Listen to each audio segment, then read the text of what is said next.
Okay, good, beautiful Sunday, everyone. Today is March 19, Sunday, 3 p.m., and you are watching episode 129 of the Philippines HR Group's HR Cafe, Usapang Trabaho, Buhay Iba Pa. Our free discussion for today would be how personal social responsibility, or PSR, can actually affect the company and its culture. So that's our free training later, and it will be facilitated by a seasoned HR professional, Miss Joji Silva. Now, let's start our show for today. The HR Cafe, Usapang Trabaho, Buhay Iba Pa, is an online talk show program sponsored by the Philippines HR Group, and we've been doing this for almost 3 years now. We're the longest running virtual HR talk show in the Philippines. And my name is Coach Darwin. I'm the founder and president of the Philippines HR Group. I'm a certified life coach, a public speaker, and currently the VP for HR for a BPO company. And of course, joining me today, it will be Mentor Alan Cañete. Mentor Alan is an HR learning and development and OD practitioner with more than 20 years of experience in corporate and freelance consulting experience. He's the president and managing director of Creative Moves Business Outsourcing, and also one of the board of directors of the Philippines HR Group. Mentor Alan, please say hi to our audience. Good afternoon, good morning, and good evening, wherever you are in this beautiful planet. We would like to welcome you to our another episode of HR Cafe. So today we're going to have a very, um, shall I say, meaningful, worthwhile discussion because this is not just an HR technical topic. It is more of an inspirational topic, no, Sir Darwin? Yes, Kasi it has something to do with advocacies of agree. companies and people. Kaya dyan lang po kayo, stick around and you will learn a lot this afternoon. Okay, thank you for that, Mentor Alan. And of course, joining us is Mentor Rona Del Fiorentino. Mentor Rona has more than 20 years of HR practitioner working experience in different local and international companies. She's a president and CEO of Opera Social Geekers, also the head of HR of a multi-global company, and a public speaker and HR consultant, and one of LinkedIn's top 100 Filipinos to follow. Please say hi, Mentor Rona.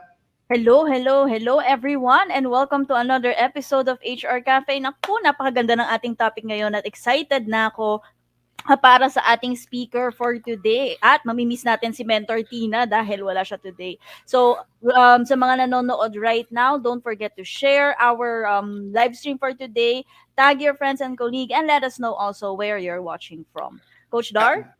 Agree. Mentor Tina won't be joining us for this episode, but she will be back next episode. Mentor Tina is an operations and HR leader with broad local and overseas experience. She's a general manager for a retail company and an online content creator best known for tinaandmanil.com and also one of LinkedIn's top 100 Filipinos to follow. So let us start our program.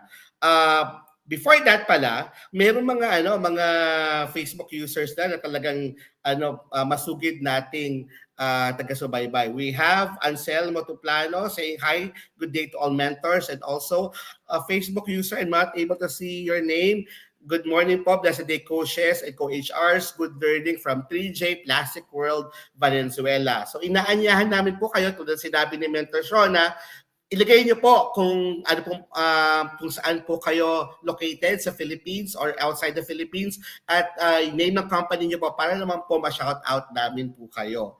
Okay? Now, here at the HR Cafe, we provide timely news and updates. We impart knowledge and experience that are value-adding and beneficial to our audience. We also discuss problems, issues, and challenges and provide answers and resolutions on a lot of HR topics. We also provide free weekly training. Ito yung inaabangan lagi ng ating mga taga-subaybay kasi the second part of our program, meron po tayong free HR training and ito po ay facilitated by experts and seasoned guest resource speakers. At for today's episode, we have a seasoned HR which have more than 30 years of experience. Tatlong dekada po experience ang ating guest for today with multiple industries, not only in the Philippines but also abroad. Also, in the HR Cafe, we discuss new technology, tools, and processes, as well as industry's best practice. End of the day, we would like to bridge understanding between employers and employees and provide inspiration and motivation to the Filipino community. So, magandang hapon po at welcome sa HR Cafe. We start our program with the wow quote for the week. And for the wow quote for the week, this is coming from one of my financial idols, financial mentor idols, from Warren Buffett. According to Warren Buffett, it takes 20 years to build a reputation and 5 minutes to ruin it. If you think about that, you'll do things differently. Ulitin po natin, it takes 20 years to build a reputation and 5 minutes to ruin it. If you think about that, you'll do things differently. How does this particular well quote for the week resonates to you as an HR person, and how the what is this meaning to you? Please share it to us para po ma-share din namin to sa community natin. Please share it to us through our comment section and we'll be happy to share it with the community. But let's start with our mentors. Mentors Rona, coming from Warren Buffet, how does this particular well quote for the week resonates to you? Actually, napakatotoo ng sinabi ni paring Warren ano. When you build your reputation, mahirap kasi you have to be consistent in what you do, in what you say, in how you behave. So it really is very hard to build how people see you or how people appreciate who you are. Pero especially now in the time of social media na everything can be easily shared. I don't think it takes 5 minutes, baka less than 5 minutes pa nga kasi pag nag-viral ka na sa Facebook, sa Instagram at kung saan pa sa TikTok, Mhm. matindi kaagad ang magiging impact niyan. And lately, we've been seeing a lot of this, yung mga pag-share na hindi pa naman alam yung buong story pero na-share na kagad and cast the person on a bad light. And oftentimes, these people are unable to, bounce back from it kahit na hindi naman totoo. This Mhm. particular problem has been very rampant in South Korea actually, where a lot of people, idols na alam mo yun, masabi lang na nambully sila kahit na 20 years ago pa yan, 10 years ago pa yan, and they have already changed. Hindi sila nabibigyan ng chance. And it's very hard Mm. for them to bounce back. And some of them actually even commit suicide Suicide. because of that. So, we have to be very careful with what we do. People need to be, and this is not something na ikaw lang ang dapat careful with what you say, what you do, and how you behave. People around should also be, analytical enough and we should not be very quick to judge. Kasi ang napapansin ko right now, with proliferation of social media, ang bilis kagad nating mag-judge. Napakadali para sa atin na mag-judge and hindi natin naiisip na baka makaapekto to or makasira sa ibang tao. But on the other end, yung mga tayo, lalo-lalo naman as HR professionals, we also need to be careful with what we say, especially with our position. Kahit gaano pa yan kasimple yung sinasabi natin, kahit na we meant well, our words will always be taken in a different context simply because tayo yung taga-implement ng policy and procedure sa company. When we say something, people, the employees, would take that as a policy or as a law. So we need to Mhm. be careful with that. If we don't do that, ang tendency ngayon is tayo yung maiipit, and then later on, tayo na yung hindi makakabawi from that. Mentor Mm. Alan, what do you think? Totoo yan. And that's on a personal level, no? Kahit nga yung professional na practitioner like HR managers, yung bang mga missteps or mga wrong moves mo sa buhay mo can really ruin your reputation. And tagal-tagal mong binild dyan, ano? Consistent ka with your advocacies, your values, pero because of a single mistake, wala na, mahisira. Ang ano ko naman dyan is more on the corporate level, no? There are a lot of companies right now na because of their desire to continuously make their company profitable, tapos alam mo na, sometimes nagiging greedy, they are already resorting to unethical practices. And the owner, hindi niya gusto yun eh. Kasi owners would want to maintain the reputation of their companies. Pero there are some unethical managers, unscrupulous managers who are only thinking about profit. Nakakalimutan nila yung ethical business. Maraming ganyan nangyari sa US, even in the local scene. Hindi ko na i-mention, baka tayo mabash. But because of their unethical practices in business, naruwin, no, nasira yung kanilang reputasyon. Meron nasa food chain, merong nasa telco, nasa manufacturing, at alam nyo yan, nasa mga dyaryo yan, no? Some of the mga malpractices nila, yung mga violations sa labor law, yung subcontracting, no? Yung yung tawag dito, yung violation din sa environmental issues, yung mga sobrang gamit ng plastic. Yan. So they don't care about the environment. These are companies who are only thinking about profit. And yun, nadidisamaya yung owner kasi imagine, ang dami niyang binuhos na dugo, pawis at talagang paghihirap para lang i-build yung company. All of a sudden, in just 5 minutes or less, because of the technology nowadays, seconds lang, masisira na yung reputasyon mo. I think there should be a crisis management that should be in place, no, para maayos to. And to avoid this, importante talaga ang role ng HR in yung imbibing, inculcating the core values of the company among the people, lalong-lalo na sa mga decision makers who are usually doing these big mistakes, no, in their policies. Yun po yung take ko dito. Okay. Now from me naman, actually nasabi ni Mentor Rona sa ni Mentor Alan yung pinaka gist or most of the the fruitful meaning for this particular quote. Pero ako, I would just like to resonate that yung sinabi ni Warren Buffet, it focuses on three things. Your word has power, meaning everything that you say would actually affect not only the person or the people you're talking to, but also it will be a reference not only for today but also in the future. So your word has power. Your actions also has meaning to everyone. Whatever actions that you do today, it can be a reference in the future of all, and you'll be judged for the actions that you've done.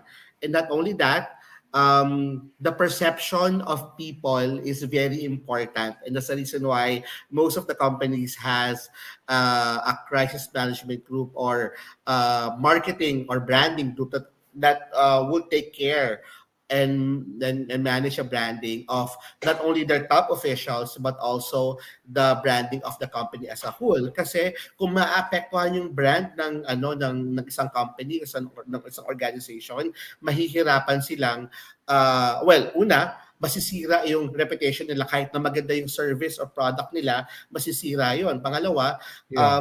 bababa yung confidence level ng mga investors nila. At pag bumaba yung Definitely. confidence level ng investors, di ba babagsak yung stock market, yung prices sa stocks nila, at also yung hindi din magiging maganda para sa mga end clients sila na mag-iisip na hala, lilipat na lang ako sa ibang produkto o sa ibang service kasi nga hindi pala maganda yung ginagawa ng Yes. taong ito or ng company or ng taong nagre-represent ng company na to. Company. And sabi nga ni Mentor Rona kanina, napakarami na nating nasaksihan over the past years na ina-identify ng public ang isang tao sa kanyang sinabi, ginawa, at minsan ina-identify isang tao sa isang company, di ba?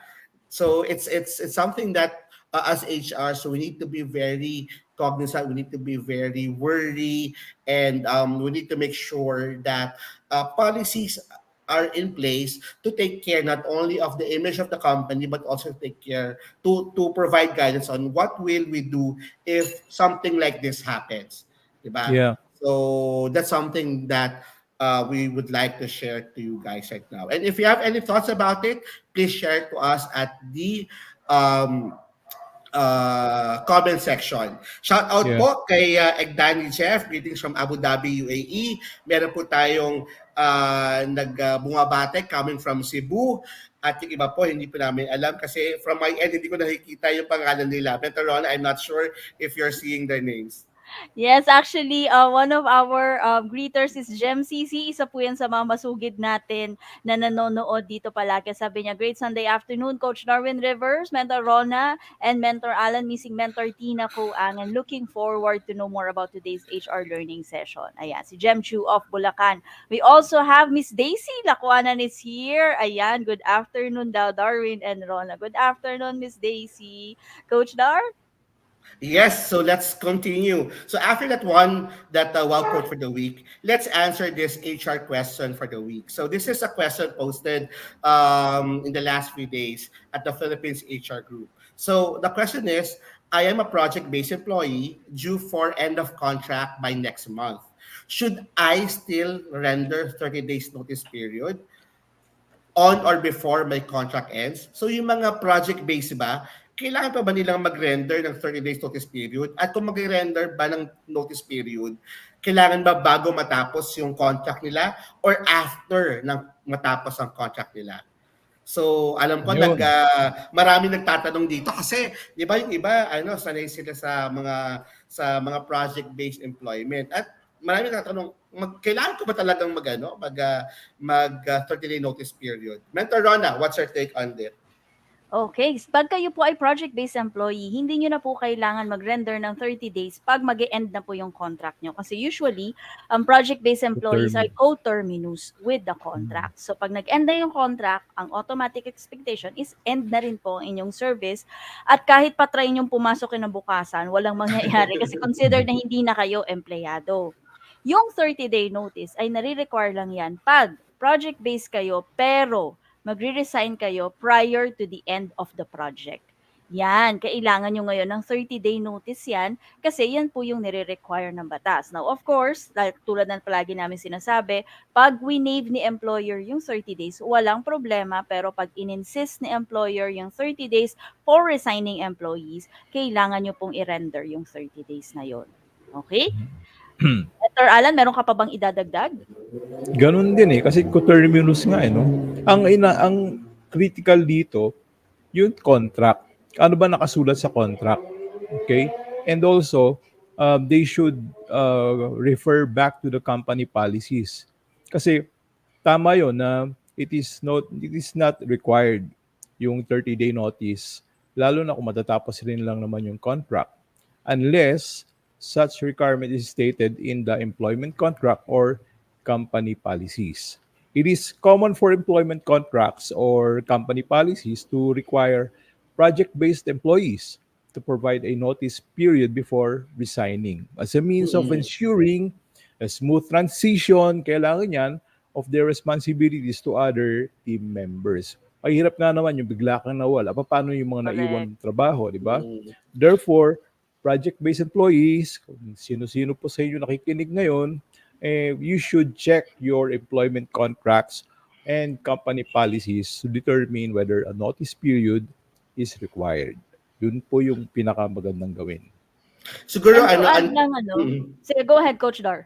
Yeah, siguro ang dapat lang maunawaan ng mga employees na nag-undergo ng project-based contract, the reason nga kung bakit nag-hire si company o si employer ng project-based is kailangan niya ng manpower at that specific period of time. So ibig Mm-mm. sabihin, hindi po pwedeng mawalan ng tao o ng productivity within that period. Yes. Na kung magre-resign Yes. ka at hindi ka mag-regular 30-day notice period, malaki yung impact ito sa company kasi naka-project na Exactly. yung productivity noon.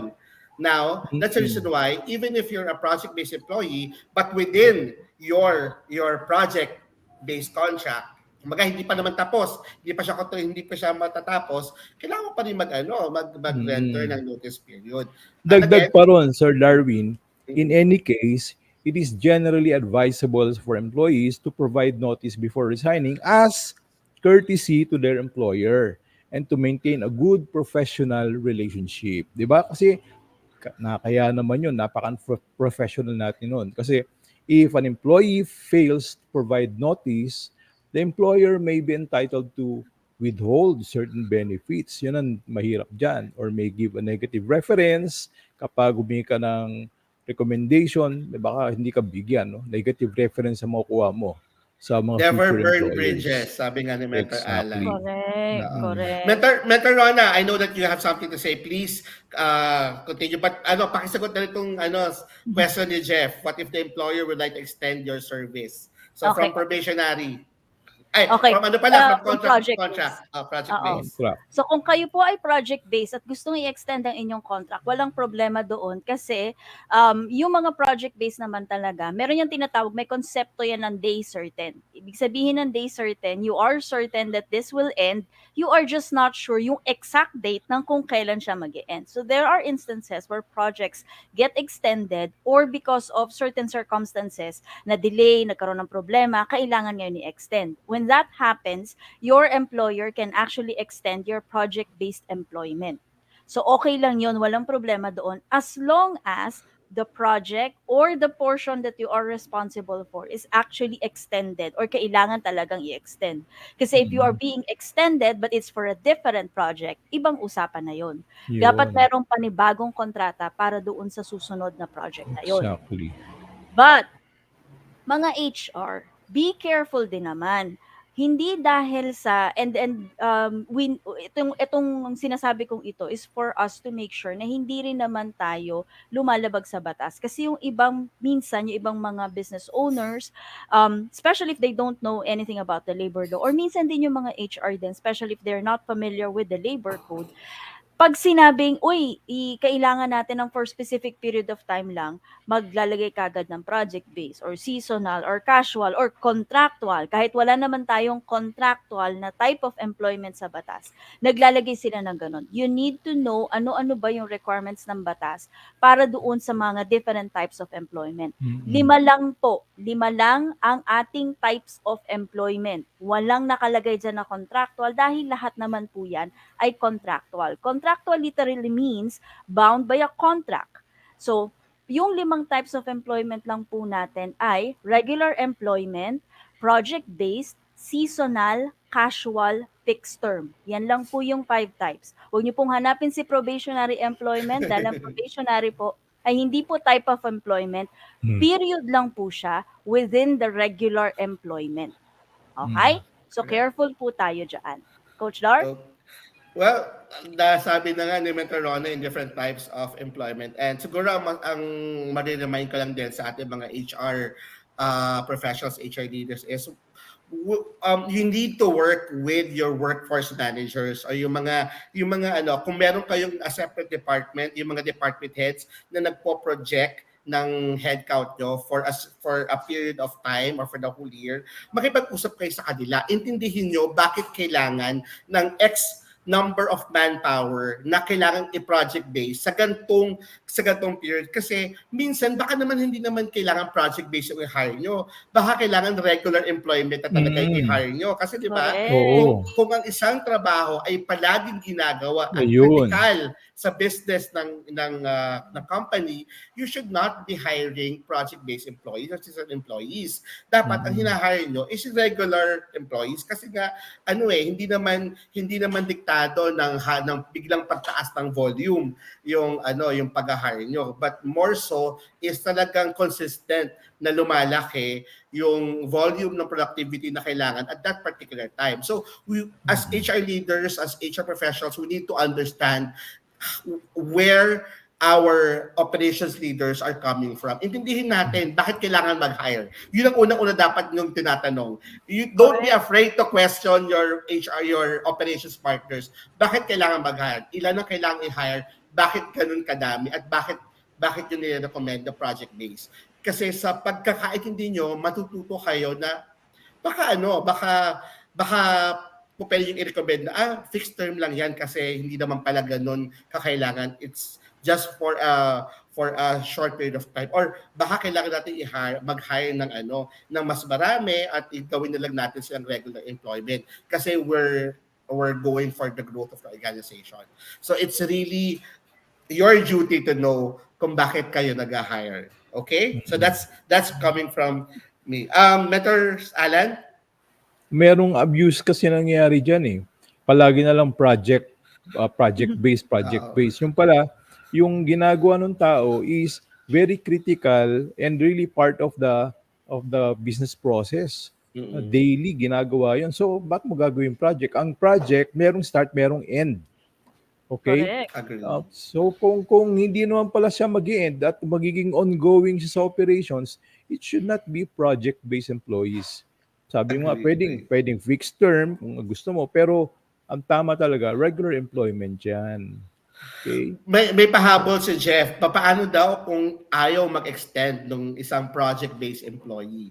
Well, kung ayaw mag-extend, nasa sayo yan. Di ba? Hindi kayo pa pwedeng pilitin ng company na mag-extend kung ayaw nyo na.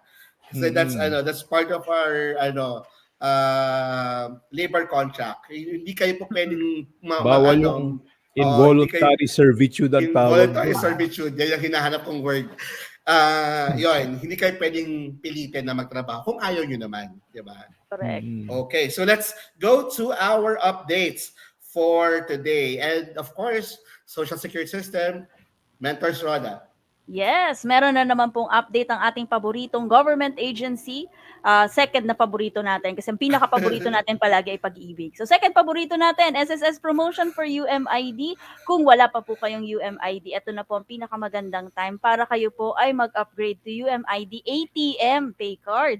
Dahil meron po kayong chance na manalo ng Mitsubishi Expander. Apart from the fact na pag nag-upgrade Wow. po kayo ng UMID nyo right now, pwede nyo na rin po siyang gamitin as an ATM. Ang period po para dito sa promo na to is until April 30, 2023 at makakakuha din po kayo ng 200 peso Jollibee e-gift certificate apart from the chance to win a brand new Mitsubishi Expander or 3 units of iPhone 14. Ayan. So para po sa Mm. karagdagang impormasyon, punta lang po kayo sa Usap Tayo portal. That's crms.sss.gov.ph. Ayan. Hilig natin sa mga ID, ano? Hmm. Okay, excuse me. At syempre po, si SSS din po ay nananawagan po sa mga business owners para po mas maging maalam kayo sa inyo pong mga responsibilidad bilang SSS representative within your own organization. Meron pong idol seminar happening on meron na pong idol seminar na ilo-launch si SSS. It's made up of 4 modules, dalawang araw po ito. Si Module 1 po is all about SSS membership and contributions. Module 2 is SSS and EC medical benefits. Module 3 is SSS and EC non-medical benefits. And Module 4 is SSS loans. Iba-iba po yung schedule niyan. Ito po ay hindi lang po isang session yung gagawin nila or hindi lang isang schedule na meron sila. Meron po silang multiple sessions. Pwede po kayong pumili based on your availability by scanning the QR code that you can see in your screen right now or po pwede rin po kayong pumunta sa website ng SSS or sa kanila pong Facebook page para kayo po ay makapag-enroll. I highly recommend undergoing these webinars ng Mm. SSS, especially their in-depth SSS webinar kasi marami po talaga kayong matututunan. Lahat ng uri ng computation, madadaanan nyo po siya. Or kung may budget, baka Galing. gusto niya sa Aprash na lang. Hmm. Okay, ayan po. Next please. At syempre pa po, nire-remind din po ng SSS na meron po silang free webinar regarding SSS maternity benefit. Episode 3 na po sila at ang pag-uusapan po dito ay ang qualifying conditions, expanded maternity leave law at kung paano po ba ang online filing. This is happening on Friday, March 31 from 8:30 a.m. to 12 noon. Scan nyo lang po yung QR code para kayo po ay makapag-register. So kung may katanungan po kayo tungkol sa expanded maternity leave law, ngayon po ang pinakamaganda, ito po ang session na pinakamagandang attendant para mas makabisado nyo po kung paano nyo ba i-handle yung maternity benefit within your own organization. Ayan. Okay, and updates coming from Pag-ibig. Nako, nagbibigay po ng paumanhin ang Pag-ibig agency natin kasi sinasabi po nila na ang virtual Pag-ibig mobile app po is undergoing scheduled maintenance. Wala pa po silang nilalabas kung kailan po matatapos ang maintenance ng virtual Pag-ibig application. So, kung kailangan nyo pong gumamit ng Pag-ibig online, inaanyahan po kayong pumunta sa Pag-ibig website, which is pag-ibigfundservices.com/virtual pag-ibig. Yan po muna ang gamitin yung link instead po nung virtual Pag-ibig application na dinownload nyo sa mobile. Okay? And for updates po, kung kailan po mag-up ang virtual Pag-ibig mobile app after ng maintenance service sila, pwede nyo po ito makita sa website at social media ng Pag-ibig. Mentors, Alan, Iyon. news coming from PhilHealth. Lahat ng senior citizens, ito po yung magandang balita para sa inyong lahat. Kayo po ay otomatikong miyembro ng PhilHealth. Ang national government ang magbabayad ng premium ng mga miyembrong nasa katandaan. Sabi na lang natin mga seniors, no? Yung mga dual citizenship, no? Kung ikaw ay Pilipino with dual citizenship, edad 60 pataas at may residency sa Pilipinas na 6 na buwan, isumite ang mga sumusunod sa aming tanggapan, sa kanilang tanggapan sa Office of the Senior Citizens Affairs or OSCA. Una, yung pinunang PhilHealth membership registration form. Then yung OSCA ID o anumang valid ID na may petsa ng kapanganakan. So good news 'yan sa mga senior citizen. All right, paano gamitin ang benepisyong PhilHealth? Step 1, magpresenta ng anumang valid ID sa billing section ng ospital upang maberipika ang record ng member sa PhilHealth portal. Step 2, kung nag-yes ang status ng eligibility ng member sa PhilHealth portal, maari na makagamit agad at kung nag-no, mangyari lamang na ipresenta ang kinakailangang dokumento. Yun po. So, call back channel 0917-898-7442 for more details. At napakarami pong benepisyo ang PhilHealth. Andyan po ang inpatient benefits, outpatient benefits, PhilHealth Consulta, ito yung kanilang online consultation. At of course, yung ino-offer nilang Z-benefit packages at ang Sustainable Development Goals related programs ng PhilHealth. So maraming salamat, Mentor Alan. Now, words from our sponsors. Ngayong pong summer, I'm sure marami pong company ang nagnanais mag-team building, summer outing. Ang El Puerto Marina Beach Resort and Vacation Club, meron po silang Beach Resort and Vacation Club in Pangasinan, Boracay, and Palawan ay partner po ng Philippines HR Group. So if you are a member of the Philippines HR Group, pakita nyo lang po na member po kayo or sabihin nyo lang po na member po kayo, meron po kayong exclusive discounts and privileges sa El Puerto Marina Beach Resort. mangyari lang po ay reach out to them through their Facebook, El Puerto Marina Business Certification Club in Facebook.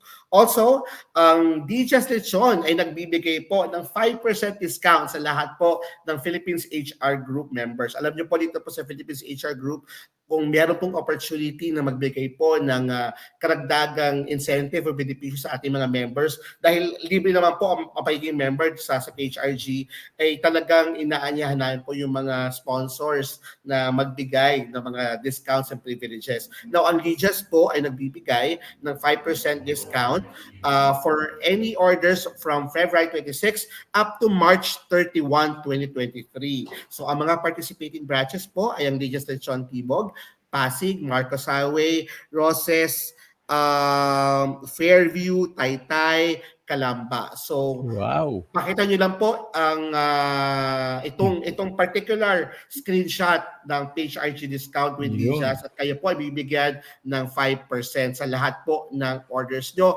Minimum of 500 for food purchases. Next Pag po member ay ka ng PhilHealth, kuha ka na rin yan ng ma-enjoy mo yung Lydia's Lechon, ano? under naman yun ng under naman yun ng PhilHealth, yung card nila, yung Yun. So but wag ho kayo matatakot to enjoy yung Lydia's promo, May, no? Dahil may may hypertension package din na din. oh, correct. And also, marami pong partners po na restaurants ang Philippines HR Group. Ito po ay through Unicare. So meron pong more than 70 restaurant partners sa ngayon at lahat po ito ay nagbibigay ng 10% discount sa members po ng Philippines HR Group. Wala po itong service fee. Ito po ay hanggang July 30, 2023. So paano po ang mangyayari? So pumunta lang po kayo sa unicare.ph/phrg. Mag-sign up lang po kayo at makaka-receive po kayo ng confirmation email with QR code. Ipakita nyo lang po yung QR code na may logo ng Philippines HR Group sa restaurant na yon at andun din po yung listahan ng mga restaurants at kayo po ay automatic kung mabibigyan ng 10% discount. Hindi lang po mga HRs, pati po mga empleyado ninyo mabibigyan po ng 10% discount. Okay? brother, At, para lang doon sa hindi nakakaalam, ano ba yung Unicare, ano ba yung services nila, ano ba yung products nila? yung Unicare po kasi is they're offering if I'm not mistaken, ano po sila, third party vendor po sila for HMO and group life insurance. Now, Yun. one of their kumaga additional offerings is magbigay ng discount sa lahat ng mga clients nila. And for Philippines Asia Group, inopen nila sa Philippines Asia Group para po lahat ng members ng Philippines Asia Group, kahit na ho hindi nila kliyente, basta member ng Philippines Asia Group, maaaring makagamit ng privilege na 10% discount sa mga partner establishment po nila. Okay? Galing. Very good. Now po, kung meron po kayong mga katanungan or kung gusto niyo pong humingi ng konsultasyon sa mga mentors, ito po ay i-post nyo sa main page ng Philippines Asia Group. At meron din po tayong lumalaking community sa LinkedIn. Nasa almost 30,000 na yung sa LinkedIn. Pero po sa Facebook po, ang Philippines Asia Group ay almost 292,000 already. So patuloy po tayong nag-expand, tumalaki at napakalaking pasasalamat po naming mga mentors at naming mga administrators ng Philippines Asia Group sa patuloy niyo pong pagtitiwala. Okay? Now, another thing that we would like to say is sa April 2015, 22, 29, meron pong ulit na batch 11 for Manila, ang CHRP. Ito po ay ang Certified Human Resource Professional Program. Again, it's April 15, 22, 29. Ito po ay 3 days half-day session. Mangyari po ito sa Astoria Plaza. Ang sign-up po for the CHRP certification ay nasa pin post po ng Philippines HR Group. Meron din po tayong HR Core Program. Ito po ay once natin sa Manila kasi po normally provincial po ang ating HR Core. Pero po for this particular quarter, since 2 years na po tayo hindi nakapag face-to-face, nag-decide po na magkaroon ng 2-day HR Core Program. Ito po ay sa April 15 and 16. At ang sign up naman po nito ay also nasa PHRG Facebook page. Okay? And ano pa ba? Makikita niyo po na meron pa po tayo natitirang isa pang linggo. Ito yung next week bago magmahal na araw. Ang ating guest speaker ay ang ating kapatid na si TJ Pestaño. Si TJ Mm. po, ang topic po niya is about talent acquisition. So, about Mm. recruitment po ang topic ni TJ. Pero of course, this week, ang ating guest speaker ay walang iba kundi si Miss Joji Silva. Let me properly introduce Miss Joji to you guys. Miss Joji Silva is a mother of three. She's an HR practitioner for almost 3 decades already. At ang mga experience po ni Ma'am Joji ay nasa manufacturing. Ito po ay across sugar industry, appliances, cement, at meron din po siya experience in US territories. Nakapagtrabaho po siya sa Guam at saka sa Saipan. Handling publication, insurance, financials, logistics, and aviation. Aside po from sa kanyang experience sa abroad at sa manufacturing industry, siya po ay nag-work din po sa BPO industry at sa entertainment industry. Ito po ay yung mga casinos at hotels. Ang advocacy po ni Ms. Joji Silva ay ang tinatawag na PSR or ang personal social responsibility na kanyang tatalakayin today at ang corporate social responsibility or ang CSR. Alam niyo po, si Ma'am Joji Silva ay isa po sa aking mga mentors tulad po ni Ma'am Daisy. At Miss Joji has mentored countless HR leaders for today, including Ivy and me. So, ladies and gentlemen, I would like to give to you Ma'am Joji Silva. Ma'am Joji, are you there already? Darwin. Hello, Ma'am Joji. Grabe, Darwin. Okay. Call me Joji lang, please. Mm. Okay. We have Ma'am thought Joji, history. Ma'am Georgie, personal social responsibility. Bakit po ito ang napili niyong topic na ibahagi sa ating mga HR professionals? We have more than 50 HR professionals watching us live right now, and I'm sure hundreds more will be watching at the replay. So ano po yung personal social responsibility? Kasi ang normal naming alam ay yung corporate social responsibility. And I remember when I was in a BPO company, both you and Ma'am Daisy talagang nag-champion kayo sa CSR engagements. But what is PSR? All right. So, bago ko sagutin yan, Darwin, I'd like to go back to your quote for the week ba yun or quote for the day? Yung Code for kay the week Warren. pa. Ito, talagang 3 seconds lang, Miss Rona, di ba? Tanggal yung mawala Mhm. na. Okay. Correct. Or ang sinasabi ni Darwin na 3 decades, mawawala na siya in 3 seconds. Now I am being anxious. But before anything else, the three of you have done so much for the HR practitioners of this country. Um, from what you have just did a while ago, it speaks about your passion and your dedication to be a coach and a mentor to all the practitioners. Good job, guys. Thank Thank you you. po. Thank Okay. you.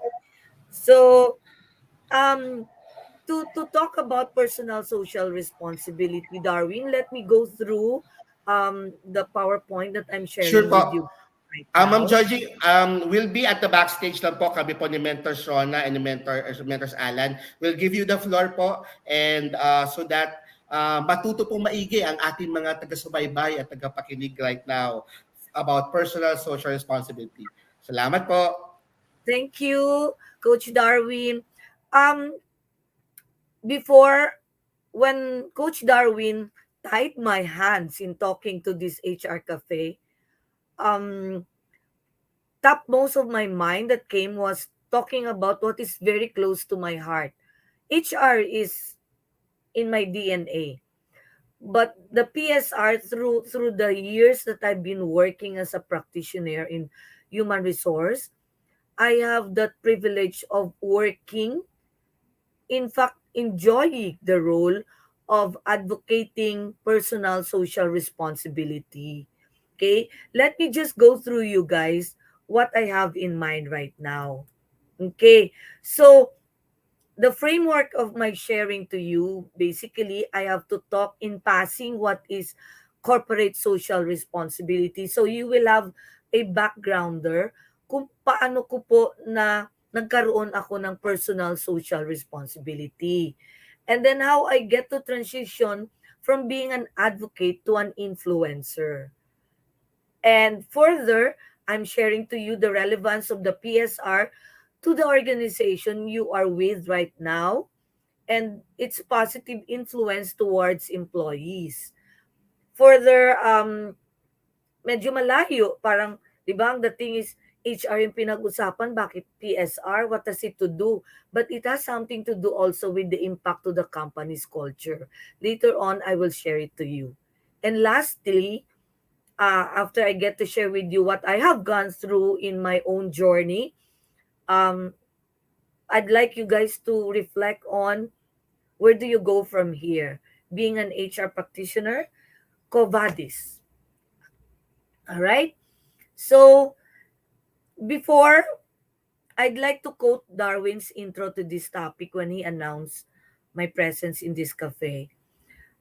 To quote, we all know that a socially aware and responsible individual contributes positively to their family, community, and environment, empathizes with others and appreciates their perspectives, resolves problems peacefully, and develops and sustains healthy relationships.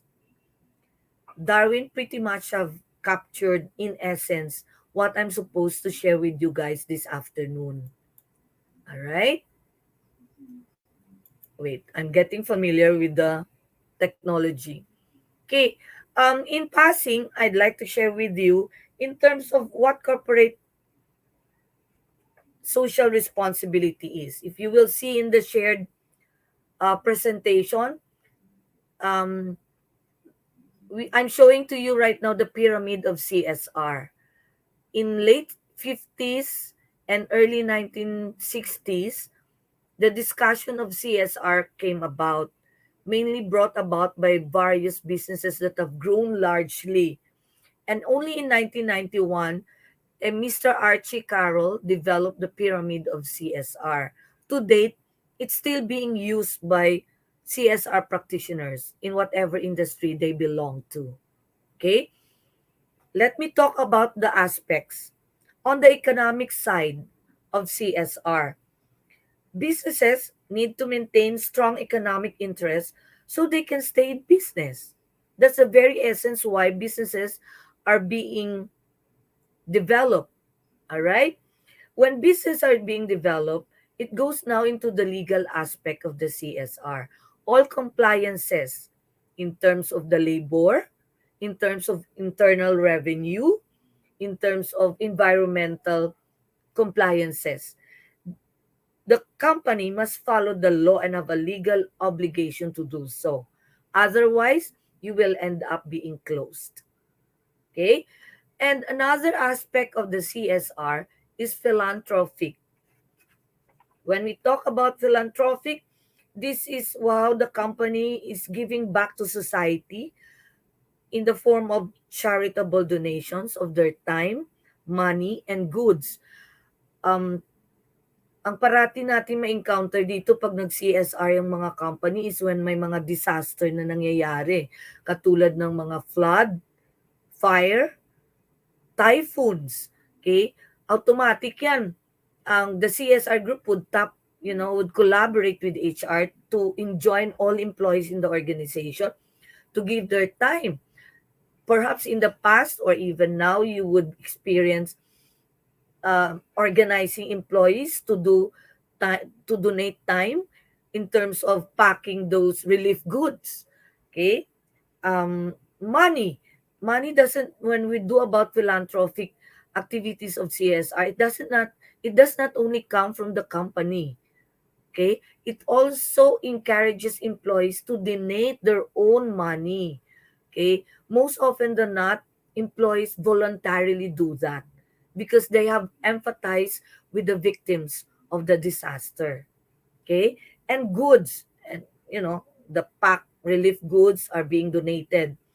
Um, my last memory of this was the Typhoon Yolanda.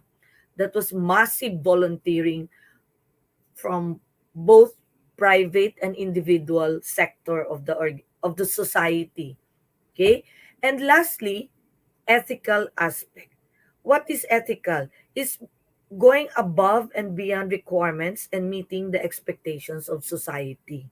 Okay? When you have a business, you are duty bound to go above and beyond basic requirements of legal, economic, philanthropic, in terms of the demands of the society.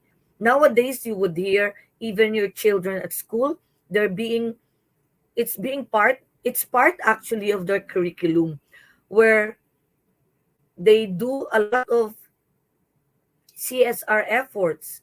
So much so that businesses right now would tag their business na mayroon silang mga social responsibility na mga tagline. And the younger generation chooses this organization. Typical of that would be a friend's niece was sharing to me. In fact, I am a beneficiary this afternoon of Rural Rising.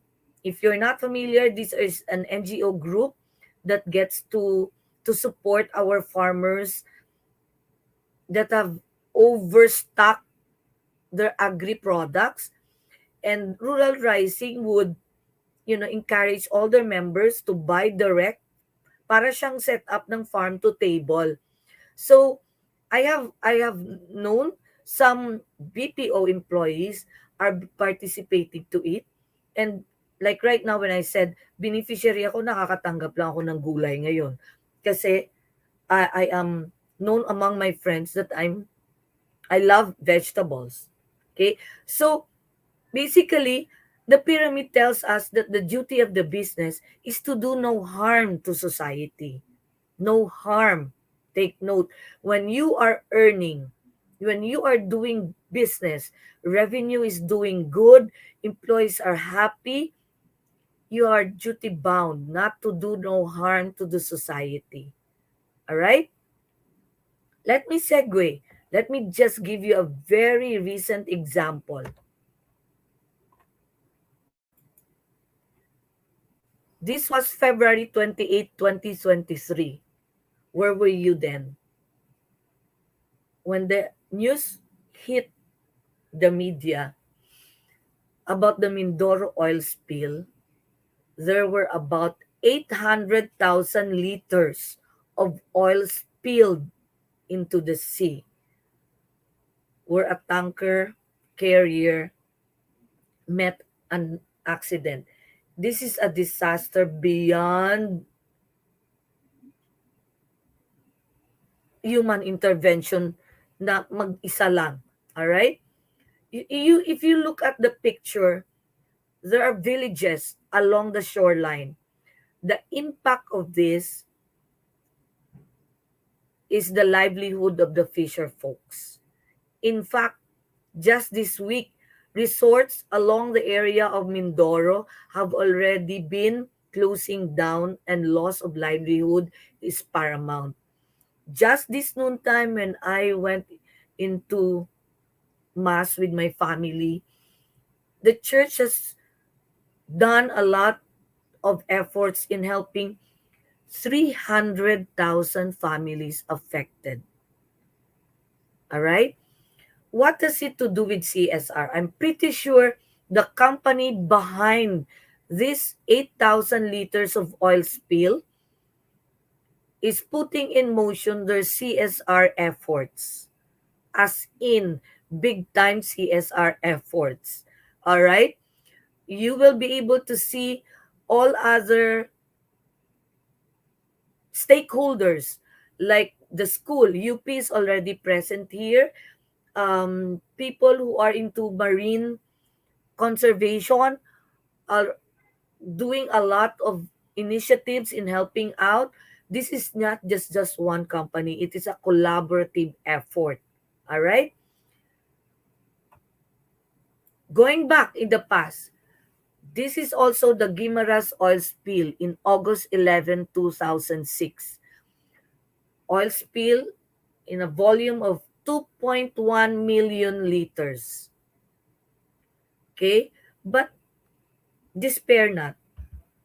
Guimaras nowadays is one of a spot to go in terms of ecotourism.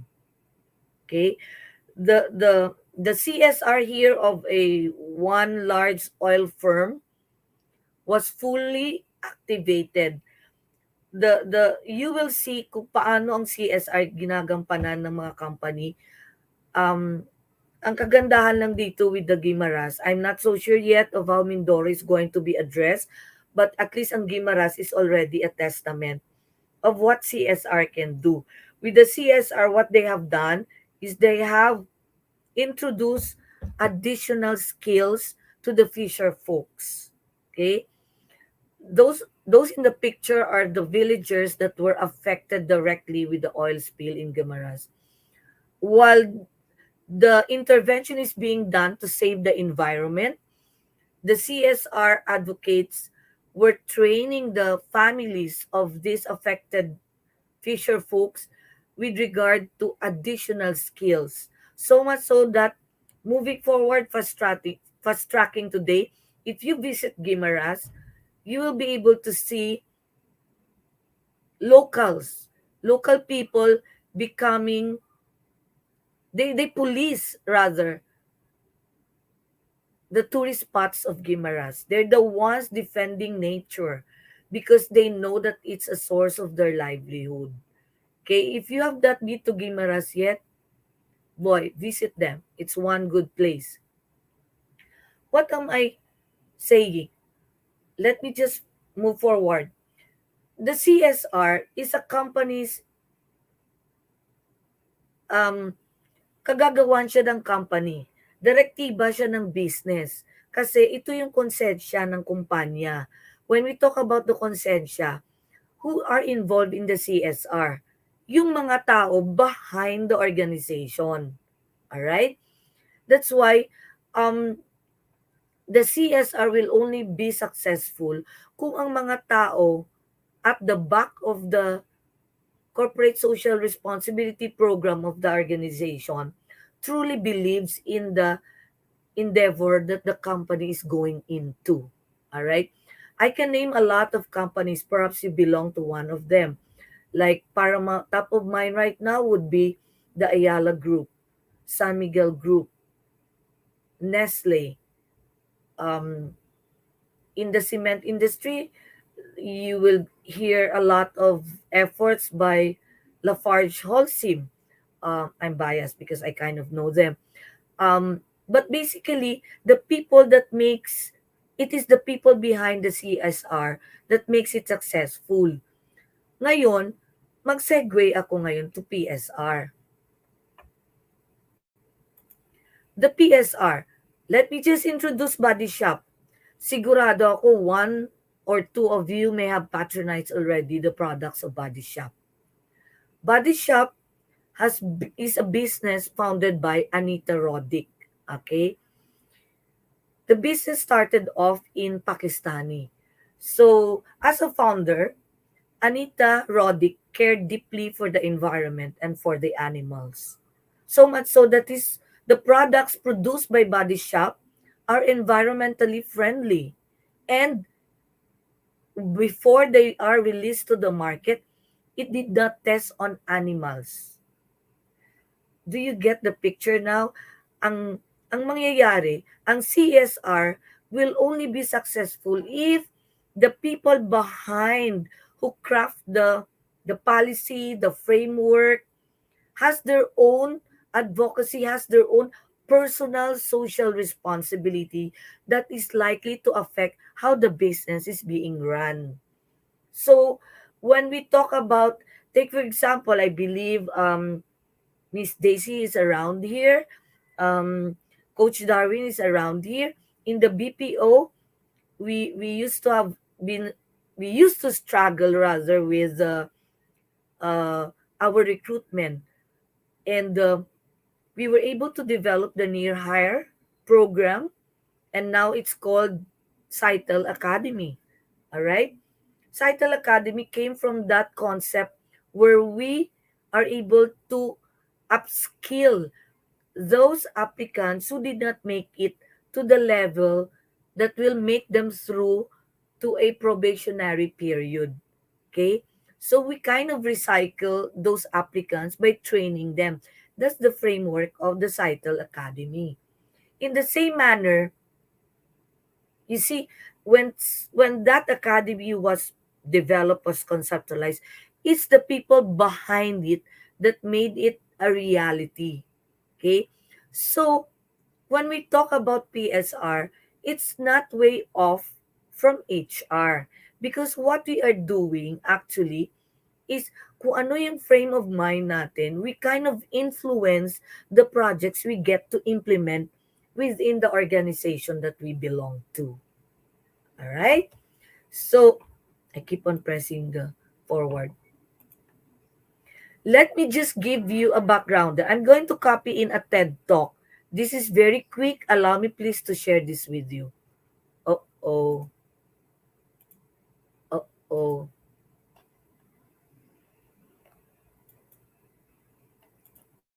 Coach Darwin. Oh.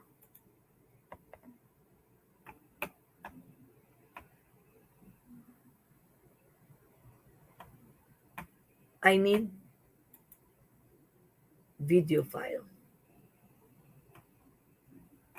Hold on.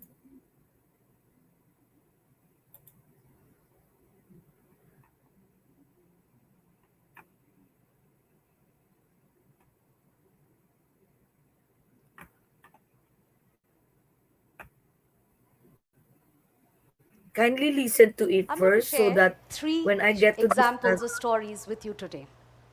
This is Pari. She is a little girl who aspires to be a doctor. Her mother is a sex worker.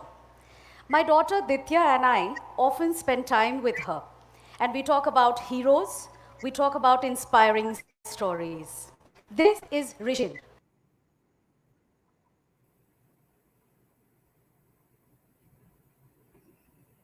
A very bright young boy. His mother works in the Department of Atomic Energy. He was supposed to go for an international science fair a couple of years back. He refused to do that. But when he did, with persuasion and mentoring with leading scientists of the country, he won all the science awards and he got scholarships for higher education to study in the United States. This is Hetal. She comes from a very small village in Gujarat. She could not even speak English. She was again qualified to go for the International Science and Engineering Fair. Leave alone to talk about her idea of the science project. She was extremely nervous to take her first flight or international flight. But when she did that, she not only came back as a student intern for a very leading scientific research institute of India, but she right now is completing her PhD in Germany. What is common among all the three stories? This is, first thing, this is all people who cared about helping somebody or making someone successful. They were also part of large-scale transformation of corporate social responsibility for various corporate organizations. So CSR, yes, corporates make money, and rightly so. But responsible corporates take a step forward. They mix the business of doing good with the business of really doing business. So the core of all of this, with large-scale transformation, business, benefit, brand, reputation, and enhancing the brand of each company, the core of all of this is the people. People who really care about giving back something. People who care about making a difference in somebody's life. People who really does not just get bothered about the processes and all the other paraphernalias of the government or large corporate organizations. People are the heart of everything, of every organization. They are really like the oxygen or the wicks that make things work. They bring with them things that they stand for, things that they believe, and things that they really care about. They bring their whole selves, whether they are a leader, whether they are an employee, a parent, or even a client. They bring their whole selves and stand for what they care and believe and can contribute from where they are. I started my career in the past 20 years, built passionately a career in corporate social responsibility. But the most important thing that I connected was with people, people who cared about not only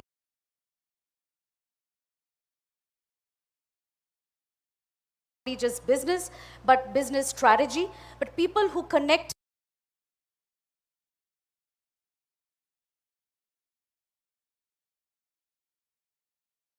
with doing something, the programs and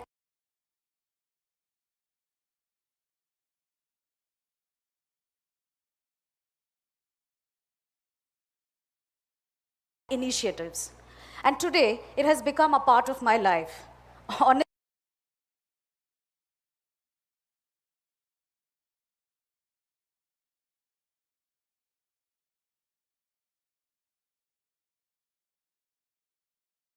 Honestly, I don't know what else can I do.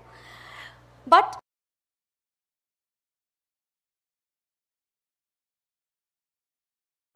let me at this point share a very interesting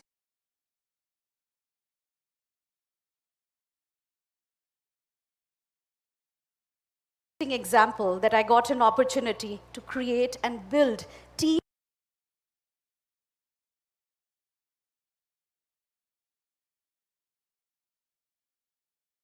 of people who really care about something and doing something. We've heard about people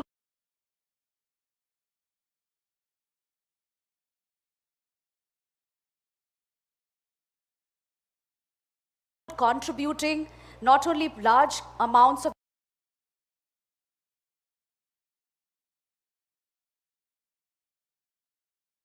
their personal wealth, but building institutions in large scale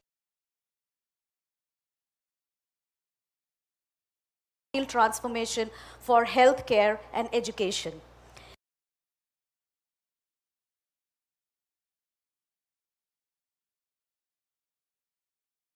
This was a very, large, I must say, large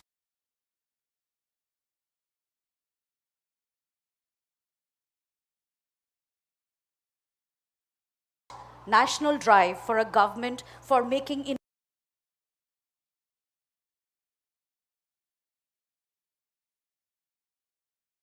innovation in high school. So I got an opportunity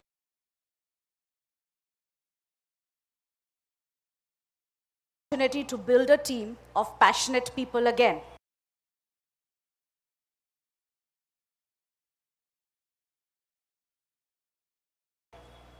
Of course, getting stuck with business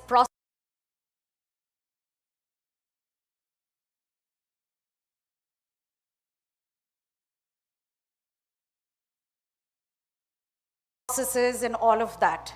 But the fact of the matter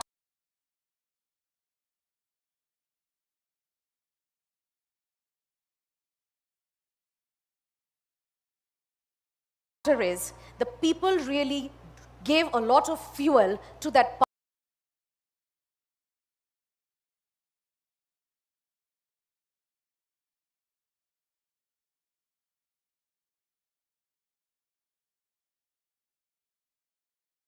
power of building a national platform for bringing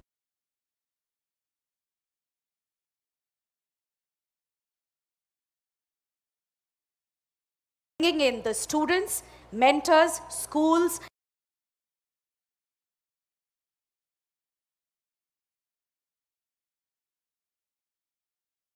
and connecting them with corporate mentorships programs.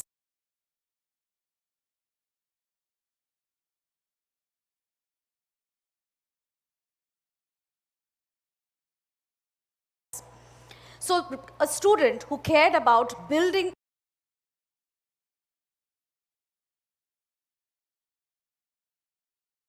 a real life solution for something actually connected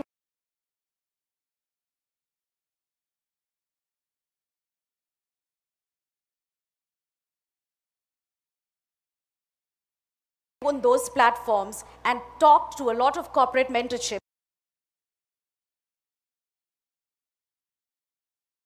to get some directions and get some solutions for solving a real life problem like environment or transportation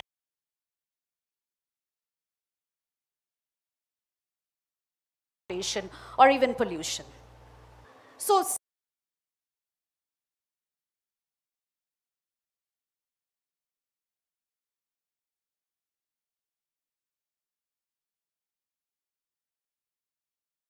science education, education, technology, you know,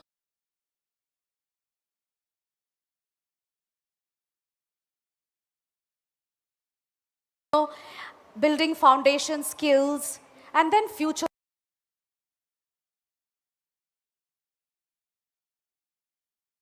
skills. From here, what? I often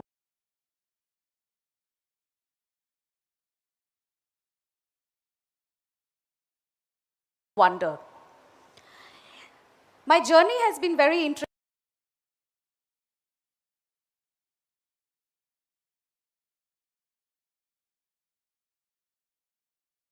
It has been a lot of fun, but let me tell you, it has not been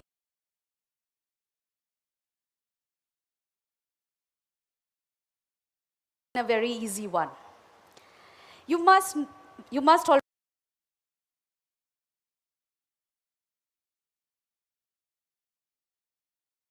already know that artificial intelligence is the new buzzword.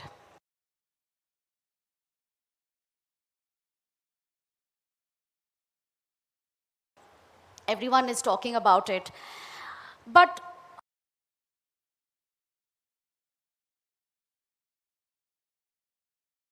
how about bringing in artificial intelligence in a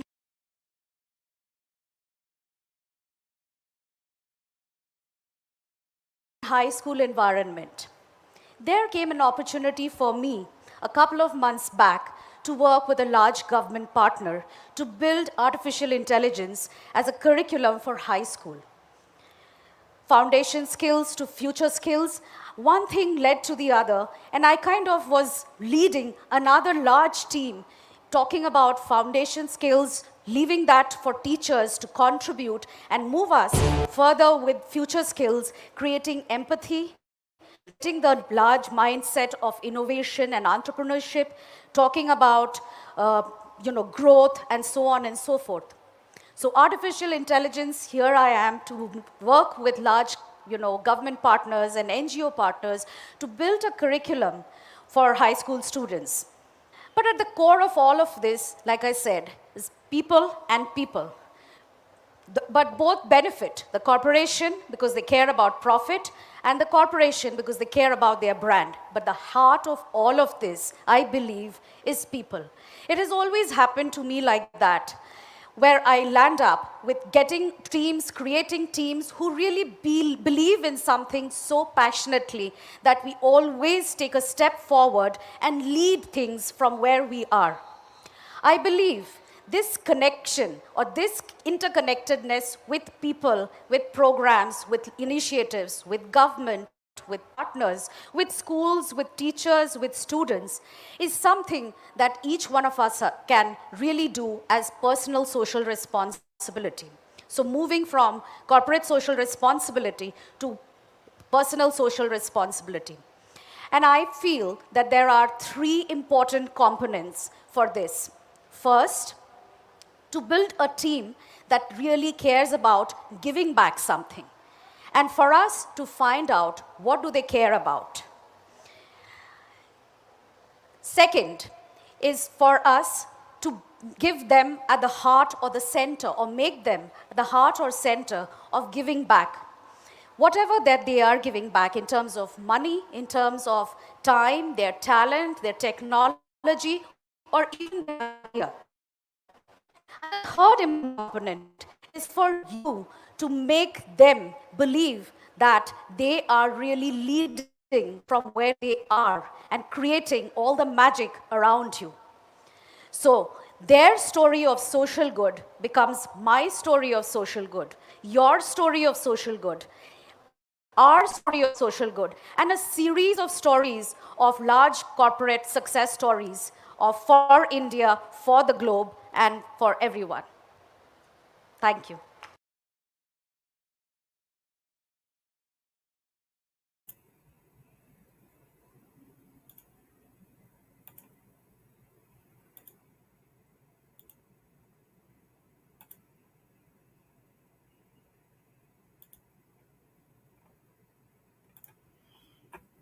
All right. So the speaker was in the academe. All right. She was talking about taking on students who have the same interest. It is so similar to HR when we form committees. When we form committees, like for example, for Christmas parties, for summer outings, okay, the personal social responsibility of an individual comes into play when we as an HR is able to influence them towards that endeavor. All right? So here is how I was able to do a research on what is personal or individual social responsibility. These are individuals being aware of how personal actions influence the community where we live, work, and play. Why am I saying this? Because as an HR practitioner through the years, we you may all agree to me that ang HR ay isang trabaho na walang magpapa-thank you sa'yo. Isang trabaho na feeling mo magbigay ka lang ng bigay, walang may bumabalik sa'yo. Because we serve our internal customers. Iyon yung mga employees. Okay? So pag bumigay ka, there will come a time na mauubusan ka. Walang pagkakaiba yan pag nagmahal ka. When you love and love and love and that love is not reciprocated, then you begin to lose that kind of feeling. Alright? So, ang point na bakit ko siya pinipresent to the HR ang ISR is because get your how do you call this, your motivation not from within the organization. That's how I went through my own journey as an HR practitioner. Get your own motivation from within. When you see what you believe in has grown into something that you envisioned it to be, then you will find joy. It's not just happiness. To me, happiness and joy are two things. The joy that comes from within, so much so that as an HR practitioner, you begin to be able to transcend those petty issues at work, transcend those small talk, transcend those storms that are thrown against you as a person. Okay? Because you know very well that your motivation doesn't come from that, but from your own personal social responsibility. So if you look at the presentation, mayroon siyang maraming circle. This is just a sample. And I have how do you call this, categorize them into the next slides. So you become an advocate and influencer. You are an HR practitioner with social responsibility. You model your own social responsibility. And lastly, one step at a time towards culture building. Let me discuss further. Okay? When we talk about advocate and influencer, my core thing that drives me is about carbon footprint. Where do you encounter carbon footprint? When we talk about the environment. When we talk about carbon footprint, it tells about, what are you doing that contributes to to the carbon emissions to Mother Earth, to the environment. All right? So when we look at carbon footprint, you can always Google it. Everything now is found in Google. When we talk about carbon footprint, there is a parang calculator siya na na-encounter ko in my past life. Okay? And as an HR person, mag-advocate ka sa trabaho, practices at work. Ano yung mga practices natin at work? Technology is there. Why not going to paperless transactions? All right? Um, Energy saving. Okay? Why not going to, you know, we all have these posters in the organization that reminds if everyone to put off the lights, to put off computers when they go home. But when you have that ISR within you, you do it without being told. Para siyang nagiging way of life mo na siya. Alright? Second, carbon footprint. What we eat. Okay?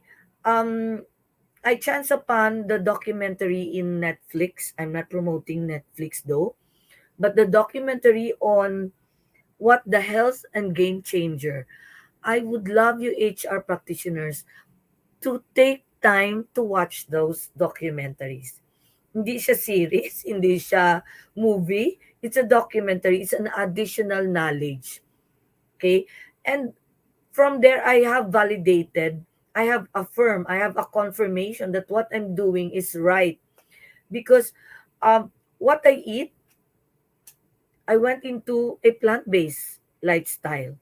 Okay? As much as possible, I get to eat vegetables. Okay, not only medically, it gave me that relief from all the medication, but knowing full well that my carbon footprint has been drastically reduced because the meat industry alone globally has the highest emission compared to traffic pollution. Okay, you will get to know that in either What the Health or Game Changer. Okay, um, as a lot of plant-based people are saying, humans are all nagawa tayo ng ating creator. Basically, kamo sa teeth lang natin, we're herbivores. Hindi tayo carnivores. Alright? But I'm not going to discuss further on that. What I'm sharing to you is what I did to be able to reduce my own carbon footprint. And I find joy in it. I love eating vegetables. I discovered the community where I get to belong to. How I transition into that? I did not do it overnight. When I decided I will be on a plant base, I decided 1 day in a week, then 2 days in a week. But that did not happen in just a week. It took me about a year or so before I fully I'm about 90% plant-based right now, nowadays. And I have my cheat days. I still have my children eating meat. Okay, I cannot force what I have decided in my life to my children, even to my colleagues, even to my team in HR. Okay, but what I can do is influence them. What do I do? In the office, there are a lot of celebrations. So, pag may mga kainan yan, maraming karne, I bring my own veggies. Okay? To the point na nagiging conscious na yung mga colleagues ko and I felt so ashamed actually, but I tried to tell them not to. But they normally would say, "Oh, Miss Joji, may pagkain dyan, may vegetable dyan." Mga ganun. So, di ba, parang without you saying, without you really verbalizing, advocating, or telling them what to do, they are slowly looking at what you're doing. When I open the ref in the pantry, then it used to be all meats. Now I get to see a lot of vegetables in there. So to me, I find that fulfilling. At least I've contributed to their consciousness. Okay, daily use at home. I chance upon, I guess you all know about human nature. Human nature has its products very sustainable to the environment. From personal care to body care to pet care, laundry. I get all of that from human nature. Initially, I was confronted by my friends, hey, it's so costly compared to, the one that we get from the grocery. I did some pencil pushing, and lo and behold, I'm able to do a lot of savings. Okay, as a housewife, I get to look at that. Okay. So much so that my children now get to eat more veggies. They're beginning to have a conscious habit of choosing what is healthy and not healthy. Okay, although they have, their ways, I cannot impose that because they're all adults. Okay? Less environmental impact. As I've mentioned, try to watch the documentary of What the Health and Game Changer. It all talks about how you will be able to contribute and save Mother Earth. That's what you're going to leave a legacy to the future of your generation. Okay? HR practitioner with personal social responsibility, being fair to others. Okay, we adhere to, we comply with labor code. Okay, we ensure that alignment against our company's code of conduct is straightforward. We create policies. Okay, when we talk about policies, nandoon na po yung ating pananaw. Kasi no matter what we talk about, I'm very objective, but there is still a tinge of your personal touch in all the things that you do as an HR. So it kind of, when your mindset is like that, para siyang nai-influence. Alright? Also, being honest in all dealings with others, we propagate integrity on the job. So when you have a personal social responsibility, we ensure that our integrity as HR is uncompromising. Okay? I know there's a lot of gray sa mundo natin, but at least, we do our job as an HR. We lay down the cards for the decision makers. At the end of the day, we did our part. But if the decision makers think otherwise, we just have to respect that. But we did our job as an HR. That's why do not get frustrated as an HR practitioner when your voice are not being heard too, because your mindset would be you did that, but at the end of the day they decided otherwise. All right, giving blood. A lot of employee engagement activities in my past organization in the casino and hotel entertainment industry. My last project, I cannot forget that we developed an acronym of LOVE, League of Volunteer Employees. Please look at the website of that company. You will see a lot of employees coordinating with each other with the same advocacy. They would go into home for the aged, home for the street children. They get to do a lot of their donation in terms of their time and money, aside from the budget that is being given to them by the organization. So we call that the love program. Giving blood. Why am I saying this? When you have employee engagement activities that has more meaning other than, the usual grind that we do as an HR, we kind of develop that kind of behavior among employees to be other-centered. Hindi lang siya parang be-centered. Marami tayong mga employees nag-aantay lang ng 50-30. But when we make them engage with activities that has more meaning, they get to see other perspective, and they get to know more about other people's needs aside from them. So they become compassionate. Then you slowly begin to build the company's culture. Okay? The recycling. Um, the one thing that I love is refusing. One of the 5 R's is refusing. Refuse to use single-use plastics. Have a grocery bag or have containers. Recycle by, when you buy stuff, instead of styrofoams that are being used to pack your lunch, have containers, give to the vendors so that they will be able to to not use single-use plastic. Reduce. My own journey, I became a minimalist. Okay? Um, when you look at my cabinet, clothes that have not been worn for about a year or so, I get to donate. I just use simple things. Okay, maybe it's all my age, but exempted na kayo yung mga batang HR. But there's no wrong in becoming a minimalist. Okay? I commute. I reduce my carbon emission. I get to commute. I use the public transportation, especially MRT. Um, you only drive your own vehicles when it's out of town. But in the city, there's so many public transportation. You can tap on that.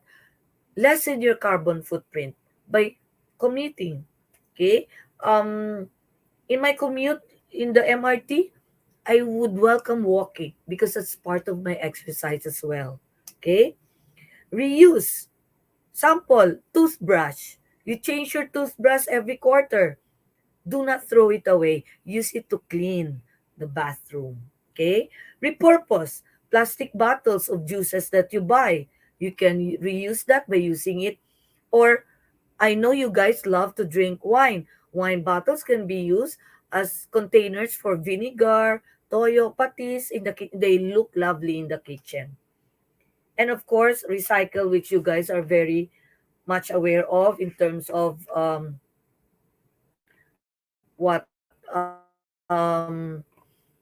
of throwing trash according to the color bins. All right? So, modeling personal social responsibility will make you more true to yourself. Hindi kayong masyadong nagsasalita pero ginagawa mo. Ika nga sabi ng Mandaluyong, salita, hindi salita, kundi gawa, something like that ang motto dito ng Mandaluyong. So you just do what you believe in your heart is right. And for me, I'm always centered into reducing my carbon footprint. All right? So, as an HR, one step at a time towards culture building. As the saying goes, Rome was not built in one day, but they were laying bricks every hour. So, HR, start now. Covadis. Okay? But before I end, I'd like to leave this message. I love this kid. Maybe in my age, I can call her a kid. Greta Thunberg. In 2003, she's a Swedish environmental activist at that very young age. She tackled climate change by challenging world leaders. Diba? And I'd like to quote her, you are never too small to make a difference in your job as an HR person. For that, I'd like to thank Darwin for this invite. I hope that I'm able to give you snippets of some, you know, template that you can go and become a humane human resource practitioner. Thank you, everyone. Hi, Ma'am Georgie. Thank you po for your napaka-in-depth discussion about PSR and mga recommendations about other CSR programs that companies can actually adopt. Meron nag-comment dito, sabi niya, it's nice to hear that you're into human nature also. It's a decision that we made to for CSR in our contribution with daily impact. So companies are really doing this as part of their advocacy. And sabi ng isa pang user, it's an inspiring topic that we have for today. Now, Joji, siguro I'll do I'll invite our audience to please put their questions at the comment section so that we can present them to you. We can ask the questions to you. But let me start the ball rolling by asking this question, Ma'am Georgie. One of the challenges of HR professionals is convincing their stakeholders on the cost value of CSRs in the company. Leaders, stakeholders would always want to see um, return of investment. How would you present a return of investment for a CSR venture, or how would your own PSR, how would you measure the success of your own PSR? All right. On the CSR perspective, I've encountered that dilemma actually in my past life in my organization. But I discovered when an organization has a very real program of CSR, meron siyang tax incentive from the government. Your accountants would know how to go about it. It has to be enrolled. Actually, what I did with that organization that I handled the CSR is I went to join the League of Corporate Foundations. Hmm. Again, and then sila yung nagturo sa amin para paano siya, yung mga programs mo, paano siya i-ano ng finance para maka-avail siya ng mga tax incentive of the government. Kasi nga, di ba, it's really giving back to the community. So parang when you give back to the community, tinutulungan mo din ng gobyerno para umangat yung komunidad kung saan ang negosyo nag-exist. Agree. But Ma'am You get Georgie, me? But in terms of do the we plan? PSR, Mm.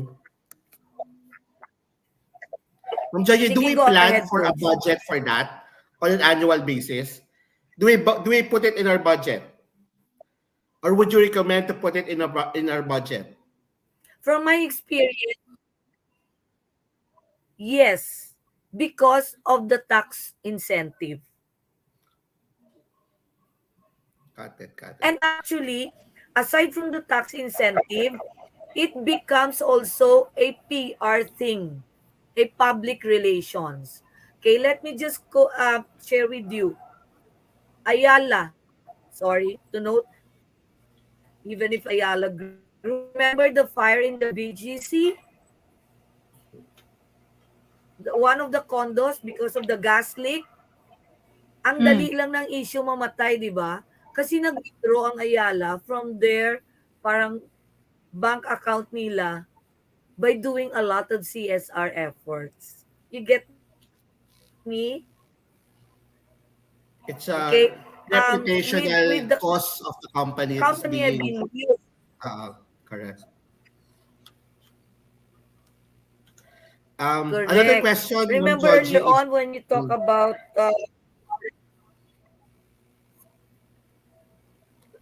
sige, sorry, Ma'am go ahead, Georgie. coach. Another question, Ma'am Georgie, is with regards to ang CSR projects po ba, kailangan ba talaga si HR ang nagfa-facilitate? Kasi 'di ba, I'm sure Rona and Alan would agree with me, since time immemorial, palaging HR ang may assign. But is there, I always believe that CSR is not only for HR. It should be what you call this, a shared responsibility across all departments. How would you recommend po to have it as a shared responsibility, and not only HR being the one at the forefront of a CSR or PSR program? Mm-hmm. Very good question. Again, I have to go back to my role as a CSR person then, ha. What happened then was I was with HR, and when the CSR project was presented, I volunteered to go into that. But as a startup, because you get to work with the communities, you have social workers. They are specifically trained to organize communities. So I had social workers. That's on the external part. On the internal part, it is HR that gives the project more life by engaging the employees to become more active. Ngayon, pag nagbigay ka kasi ng projects na mayroong impact sa community, kailangan ng HR active siya. Pero ang HR, gumagawa siya ng mga committees. You work with committees. Hindi lang siya, parang you duplicate yourself. Kasi kung isa ka lang, it will be burdensome. But if you duplicate Correct. yourself to different communities who believe in that endeavor, then it becomes now a shared value of the organization. And that's what happened to us in that organization I was with. Because when we had the shared value, like for example, um, it is a casino, hotel entertainment industry. So, primero, nagawa kami ng tree planting. Pero nag-isip kami, bakit ka mag-tree planting? Eh, yung business natin has nothing to do with with Entertain the with trees. environment, to do with art. Environment. Kaya nabuo yung kaya nabuo yung jeepney. Remember the jeepneys that were painted? Normally kasi yung mga artist, yung canvas niya is canvas. Correct? Nito, ang ginawa namin, yung jeepney sa community, ginawa ng mga artist as canvas. So you will see, yung mga jeepney doon na pinapply, they're work of art. Mayroon siyang storyline, yung mga pintura ng mga jeepney. Okay. And then, ano yung shared value with the employees? Ang mga empleyado, sila din yung tumutulong para po magkaroon po ng mga, take for example, yung mga pintura. Yun, tumutulong sila with the artist. They become engaged with the project. Yung pag-display noon, pag-organize ng mga artists, they become so involved in it. So much so that they look forward to it. Got it. Mentor It's Rana? really engagement. So when you have when you have engagement, how do you call this? Metrics. I believe BPO is very good at it with the engagement metrics, di ba? Maganda po yung CSR na projects gawin nyo as an engagement. I've been there, done that.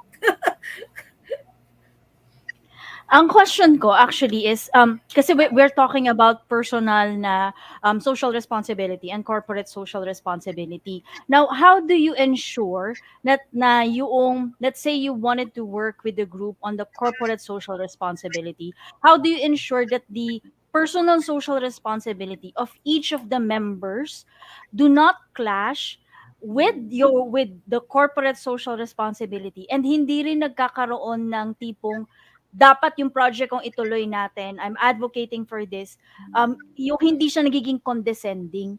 Kasi nangyayari minsan is, you wanted to come up with a corporate social responsibility project, you bring in team members, and the team members advocate for their own without realizing na nagiging condescending na sila, na para bang one project is better than another project. How do you keep that from happening?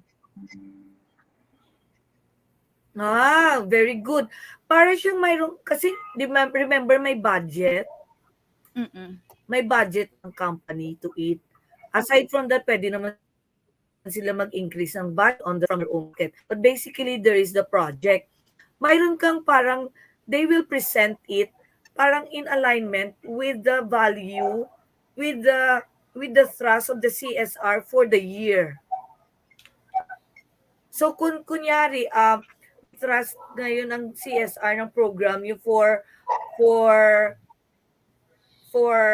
disaster relief. All right? So ang mga employees, ang mga advocacy kunyari in terms of kunyari ano bang na ano ko na no, ang aking encounter, I will speak from experience para totoo, hindi siya theory.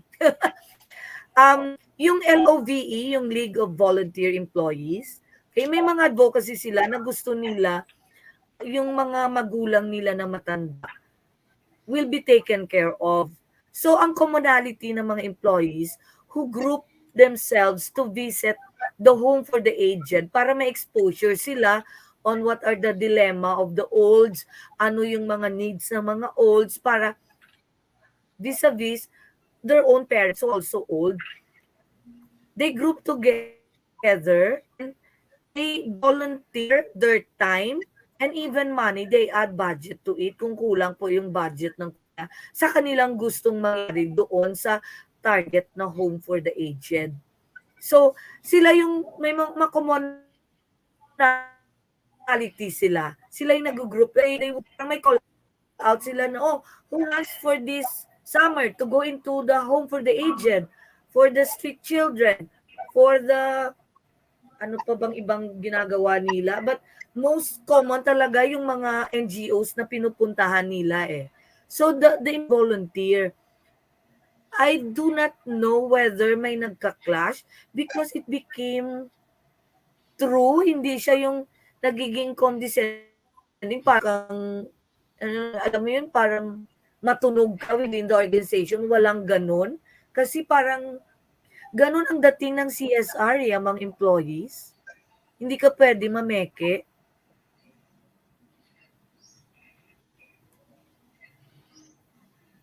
Did I answer that, Miss Rona? Yes po, oo naman po. Oh. Ma'am Joji, may question dito actually. Actually, comment pala to.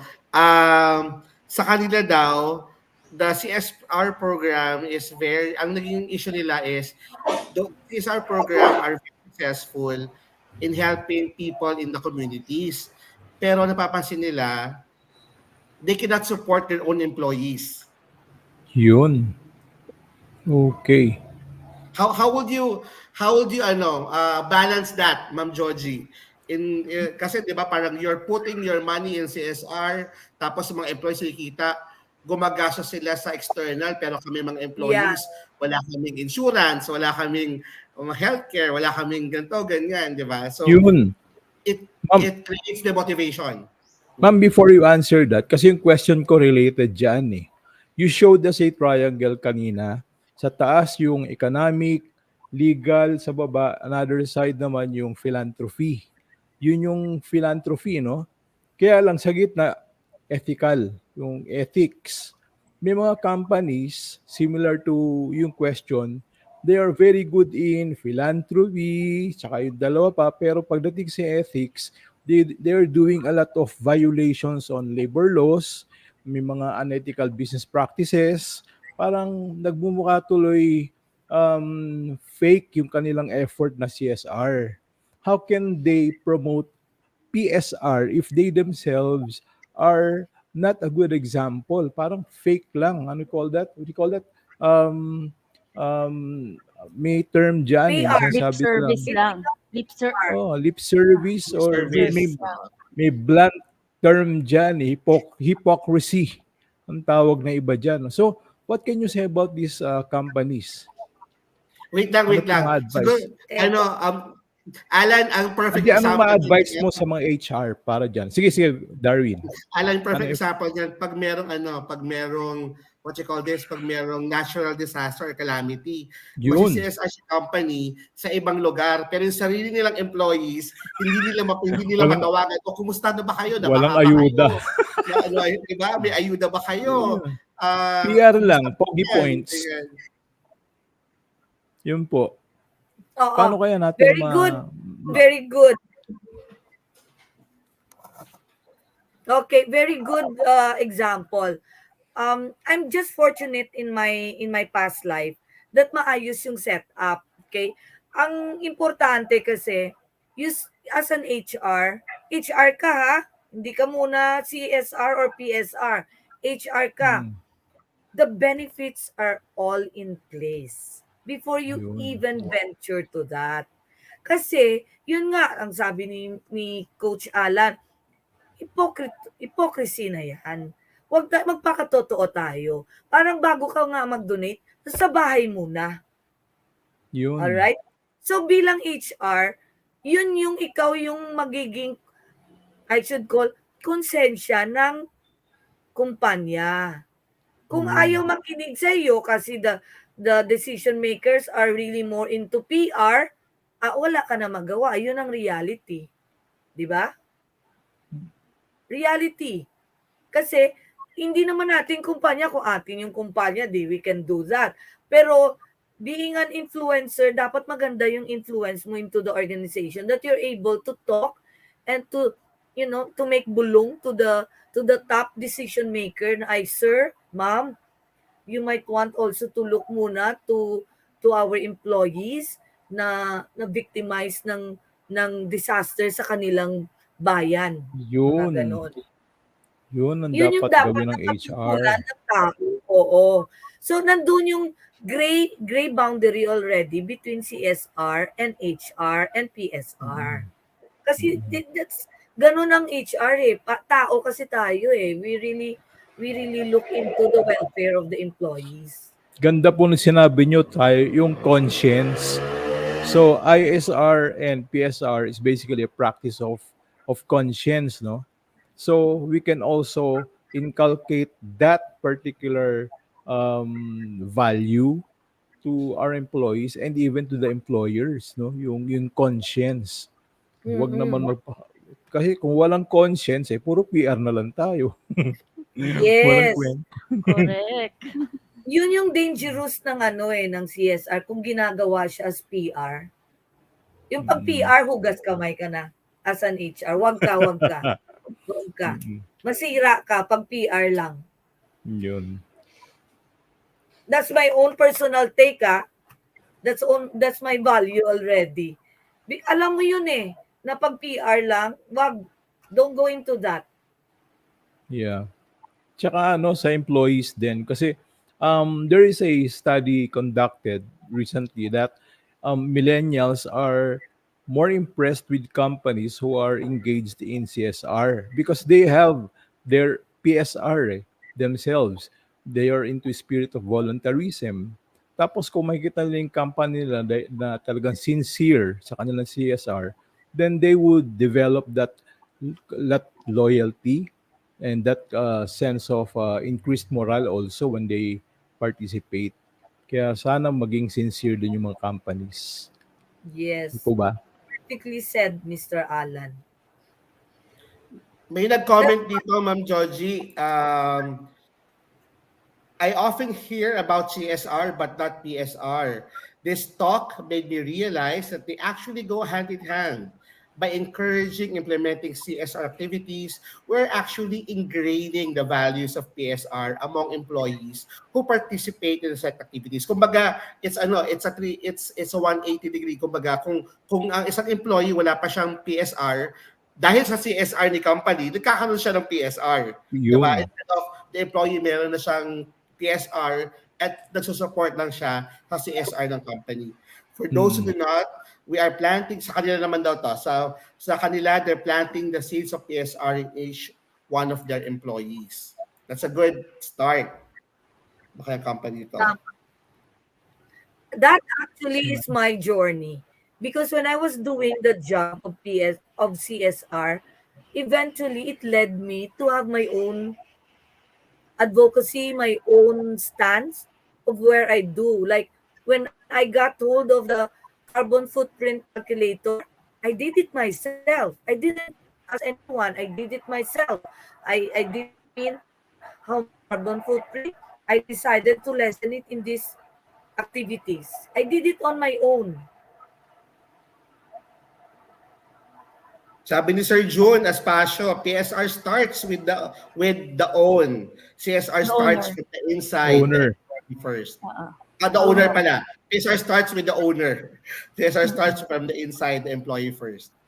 Okay, Correct. Sir Kasi June. mahirap mahirap mag-promote ng CSR if yung mga kukunin mong members of the CSR committee themselves don't have their own PSR. Parang going Mm. with the flow lang ang mangyayari sa kanila pero wala talaga dun yung puso, which defeats the purpose of having the CSR in the first place. Compliance yata ang tawag doon. Oo, Sabi ni boss compliance lang. And, and, Correct. and not only that, kasi the leaders, the business owners reflect, 'di ba? The reflect or mirror the kind of culture the company has. Ako meron ako Mm. nasaksihan, hindi ko na sabihin na company.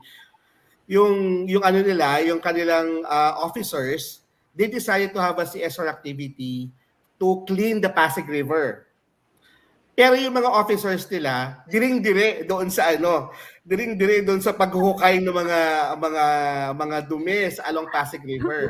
At May makikita mo naalala ako dyan. yung mga employees na nagrereklamo yung mga managers parang talagang nagsasabi na, ano ba to, ang baho-baho ng Pasig River, ba't pa ito yung ganyan. So the employees who are volunteering to that particular program is also having second thoughts. Bakit kami nandito? Ikaw yung leader naman namin. Di ba? Ayaw naman yung CSR program. Di ba? Diri, We have to diri. be mindful also. We need to take the buy-in of our leaders and managers and make them understand yung value ng CSR program. Meron pa nga, Sir Darwin. They're Yeah. advocating environmentalism, pero illegal lagi yung business nila. Di ba napaka-hipokrito? Politiko ba to? Palan, Char. Hindi ko lang sabihin ko sino, pero kilala nyo. Okay, Para anyway. politician yan, Char. Yung maraming ganyan sa Pilipinas, kaya nakadismaya. Ganun din yan. No? Ang ganda-ganda na CSR, yung pala, may ginagawang monkey business.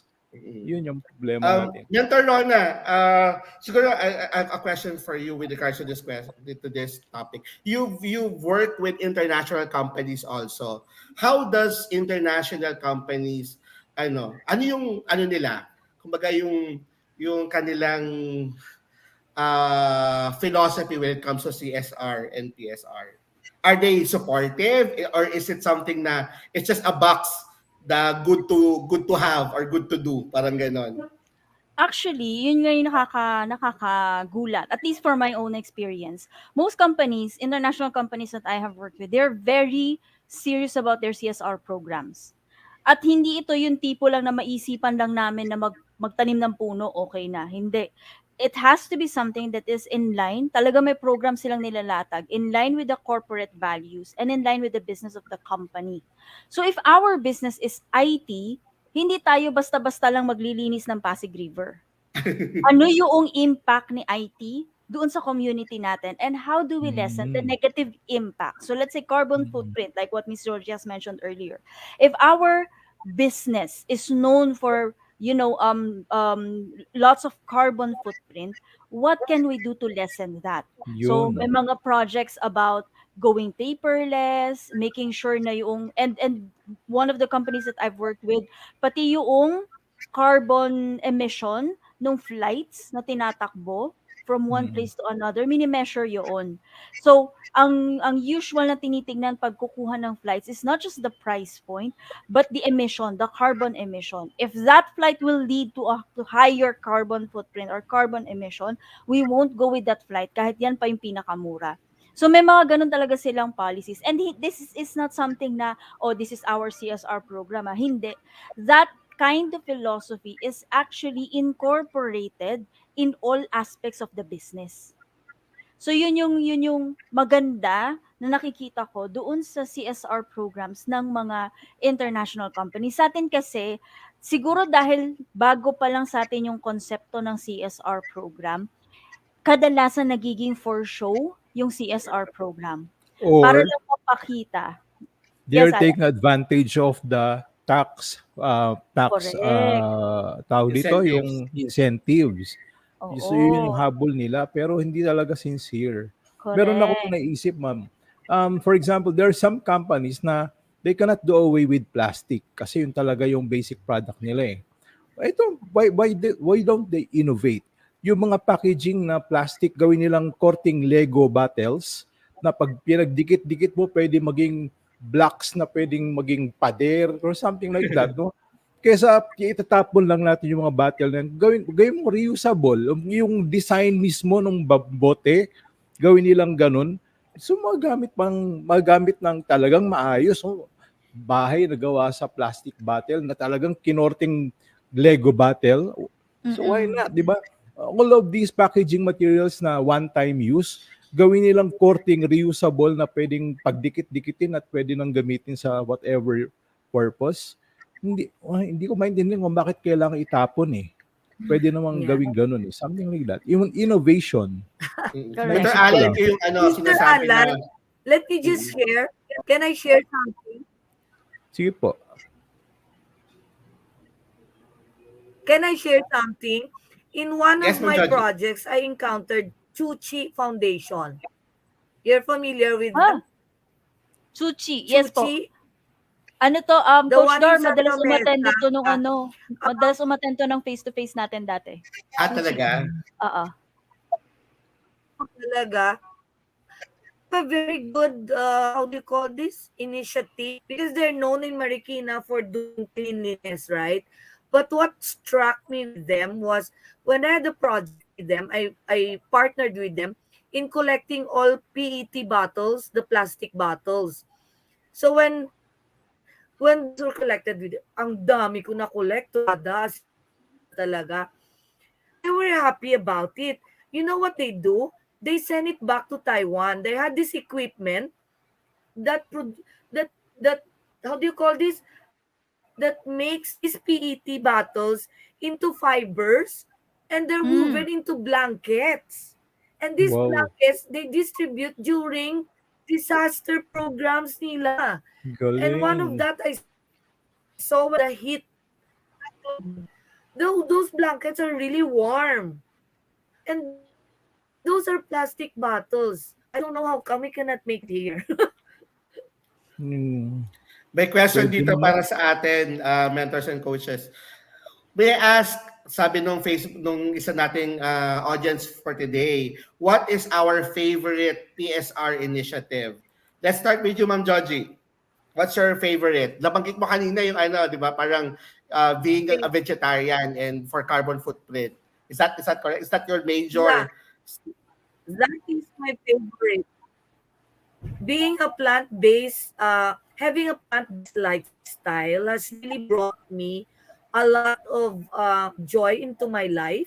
One is because of my carbon footprint. Second, my health. Boy, my God, I have lost several pounds because of the vegetable that I'm eating. And third, I'm able to influence my children. Now they love eating veggies as well. And hopefully, I'd love to retire in a farm with vegetable that I don't buy. That's it. Mentor Rono, what's your PSR or CSR initiative you're most fond of? Because I like technology, my PSR is actually going paperless. Anything that allows me to go paperless, I am a staunch supporter of that. Meron, mahilig tayo sa Oops. papel. Mm. Ayan, mahilig sa papel ang Pilipinas, eh, kaya nga sangkatutak ang IT natin. So ako, as much as 'di ba, as much as possible, I want to go paperless with the businesses that I have, with the companies that I have worked with. I have always advocated for online transactions, less paper, and then making sure that yung mga laptops, yung kung ano man yung ginagamit ninyo, you maximize the value of that. And once tapos na ang ano niya, nag-end of use na siya kumbaga, you donate it and you give it to companies or organizations that can actually transform it to another item. So yun usually yung ano ko, yun talagang favorite kong PSR. Yun. Mentor Alan, what's your favorite PSR or CSR? Ako, Ma'am Rona, I've been practicing paperless ever since, 'no, kasi kuripot ako, eh. Ayokong bumili ng bond paper. Hindi pa uso yung paperless, paperless na ako, eh. Tapos nauso yung mga online na 'yan, tsaka mga digital products, nagpe-paperless na ako. Pero ngayon, ang pina-practice ko ngayon is tulad ni tulad ni Joji, yung vegetables, 'no, fruits and veggies ang aking kinakain at pinopropagate ko rin sa pamilya. Kasi bukod sa obligado na ako dahil meron akong health condition, eh nagpa-practice ako ng meditation at maganda yung ang kinakain mo yung high frequency food, which is yun nga yung vegetables and fruits.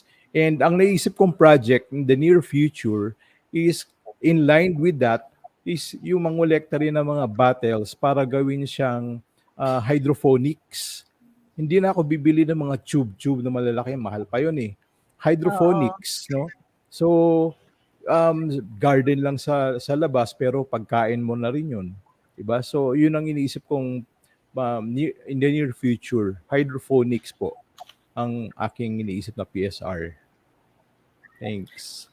Sa amin, siguro yung pinaka-latest na ginawa namin na PSR activity is not only yung external where we go to different charitable institutions, but yung within the organization, we ask our employees to be mindful of the of, of the carbon footprint. Yung kung hindi ginagamit yung training room, isara yung ilaw. Kung hindi Correct. ginagamit yung aircon, isara yung aircon, di ba? A training room with no one in it does not need a full air condition or a full light, di ba? Or if you're Mm. working if you're working during daytime, you don't need too much light, di ba? To make sure Correct. that the employees know the value of saving electricity and the value of carbon footprint. Kasi at the end of the day, di ba, talagang malaking epekto ng carbon footprint sa planet natin. And that's something that Mm. we should also be championing in corporate.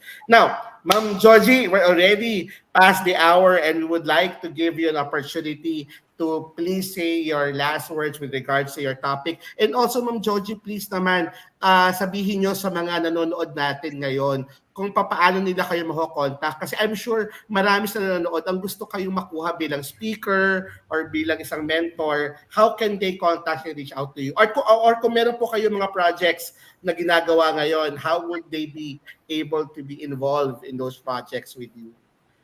Ma'am Joji. All right. Um, I guess contacting me would be through Mr.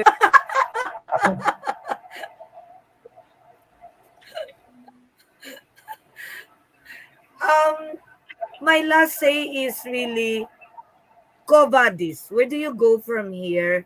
Given your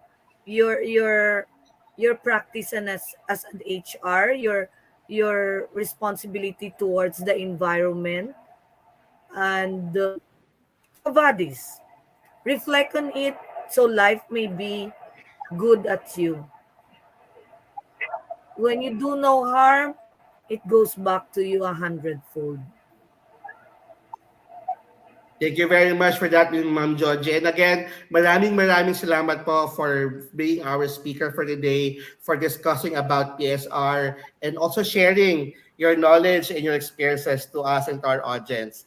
We also like to give the floor, last few words to Mentor Rona and Mentor Alan, and anything that you would also like to promote. Mentor Rona, you go first.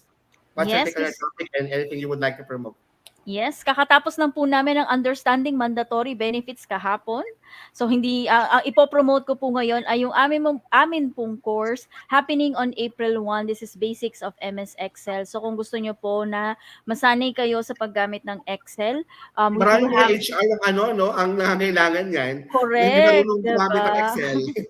Ayan, tuturuan ko kayo kung paano kayo makakagawa ng mga dashboard ninyo at mga reports ninyo ng mabilis na mabilis lang. Magiging best friend nyo yung mga lookup functions at yung pivot table. Malaki matutulong yan sa buhay nyo bilang HR. So that's happening on April 1.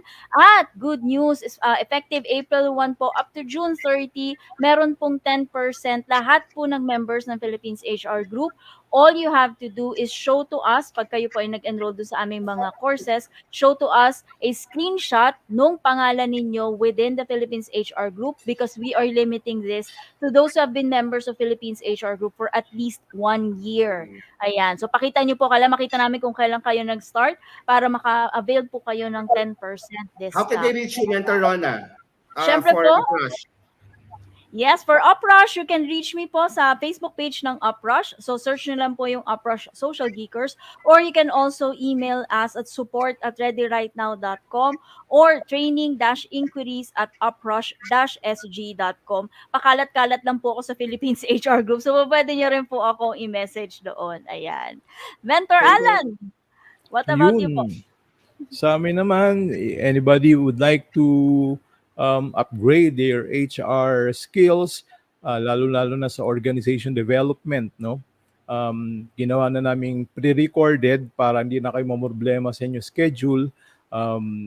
Available siya anytime if you enroll. At yung pong aming mga ads ay laging nakapost dyan sa ating wall ng Philippines HR Group. Aside from that, aside from performance management system, gusto ko rin i-promote yung EQ interviewing. It's a different kind of interviewing focusing on the 25 competencies of emotional intelligence. Kaya kung gusto niyo pong ma-upgrade ang inyong skills in interviewing, focusing on the EQ, ayun, mag-enroll lang kayo. Pre-recorded din para walang problema na sa inyong schedules. Yun po. Okay. Our topic for today is about PSR, personal social responsibility. Ma'am Joji, one of our mentors, have thoroughly discussed about its importance, how it affects the culture and the community. I think as HR people, as HR professionals, as people leaders, what we need to understand is this: everything that we do affects everyone and affects everything where we are at. So we need to understand that every word, every action is very important. And I hope that you continue to create works or actions that are helping the community, helping the people around you, and helping the society as a whole. CSRs would not be successful not only if it's being supported by your stakeholders, but it will not be successful if it will not be supported by your employees. Your personal advocacy is very important kasi it's like a fire in the forest, 'di ba? It only takes one to spread that fire para mas marami pang tao ang maging committed sa kanilang advocacies. And here the Philippines HR Group as well as the HR Cafe, that's something that we are advocating, helping and inspiring each and every HR professionals to do more in the society. So maraming salamat po. We'll see you again next week for another episode of the HR Cafe. Usapang Trabaho, Buhay Iba Pa. Happy Sunday, everyone. God bless. Bye. Bye-bye. Happy Sunday.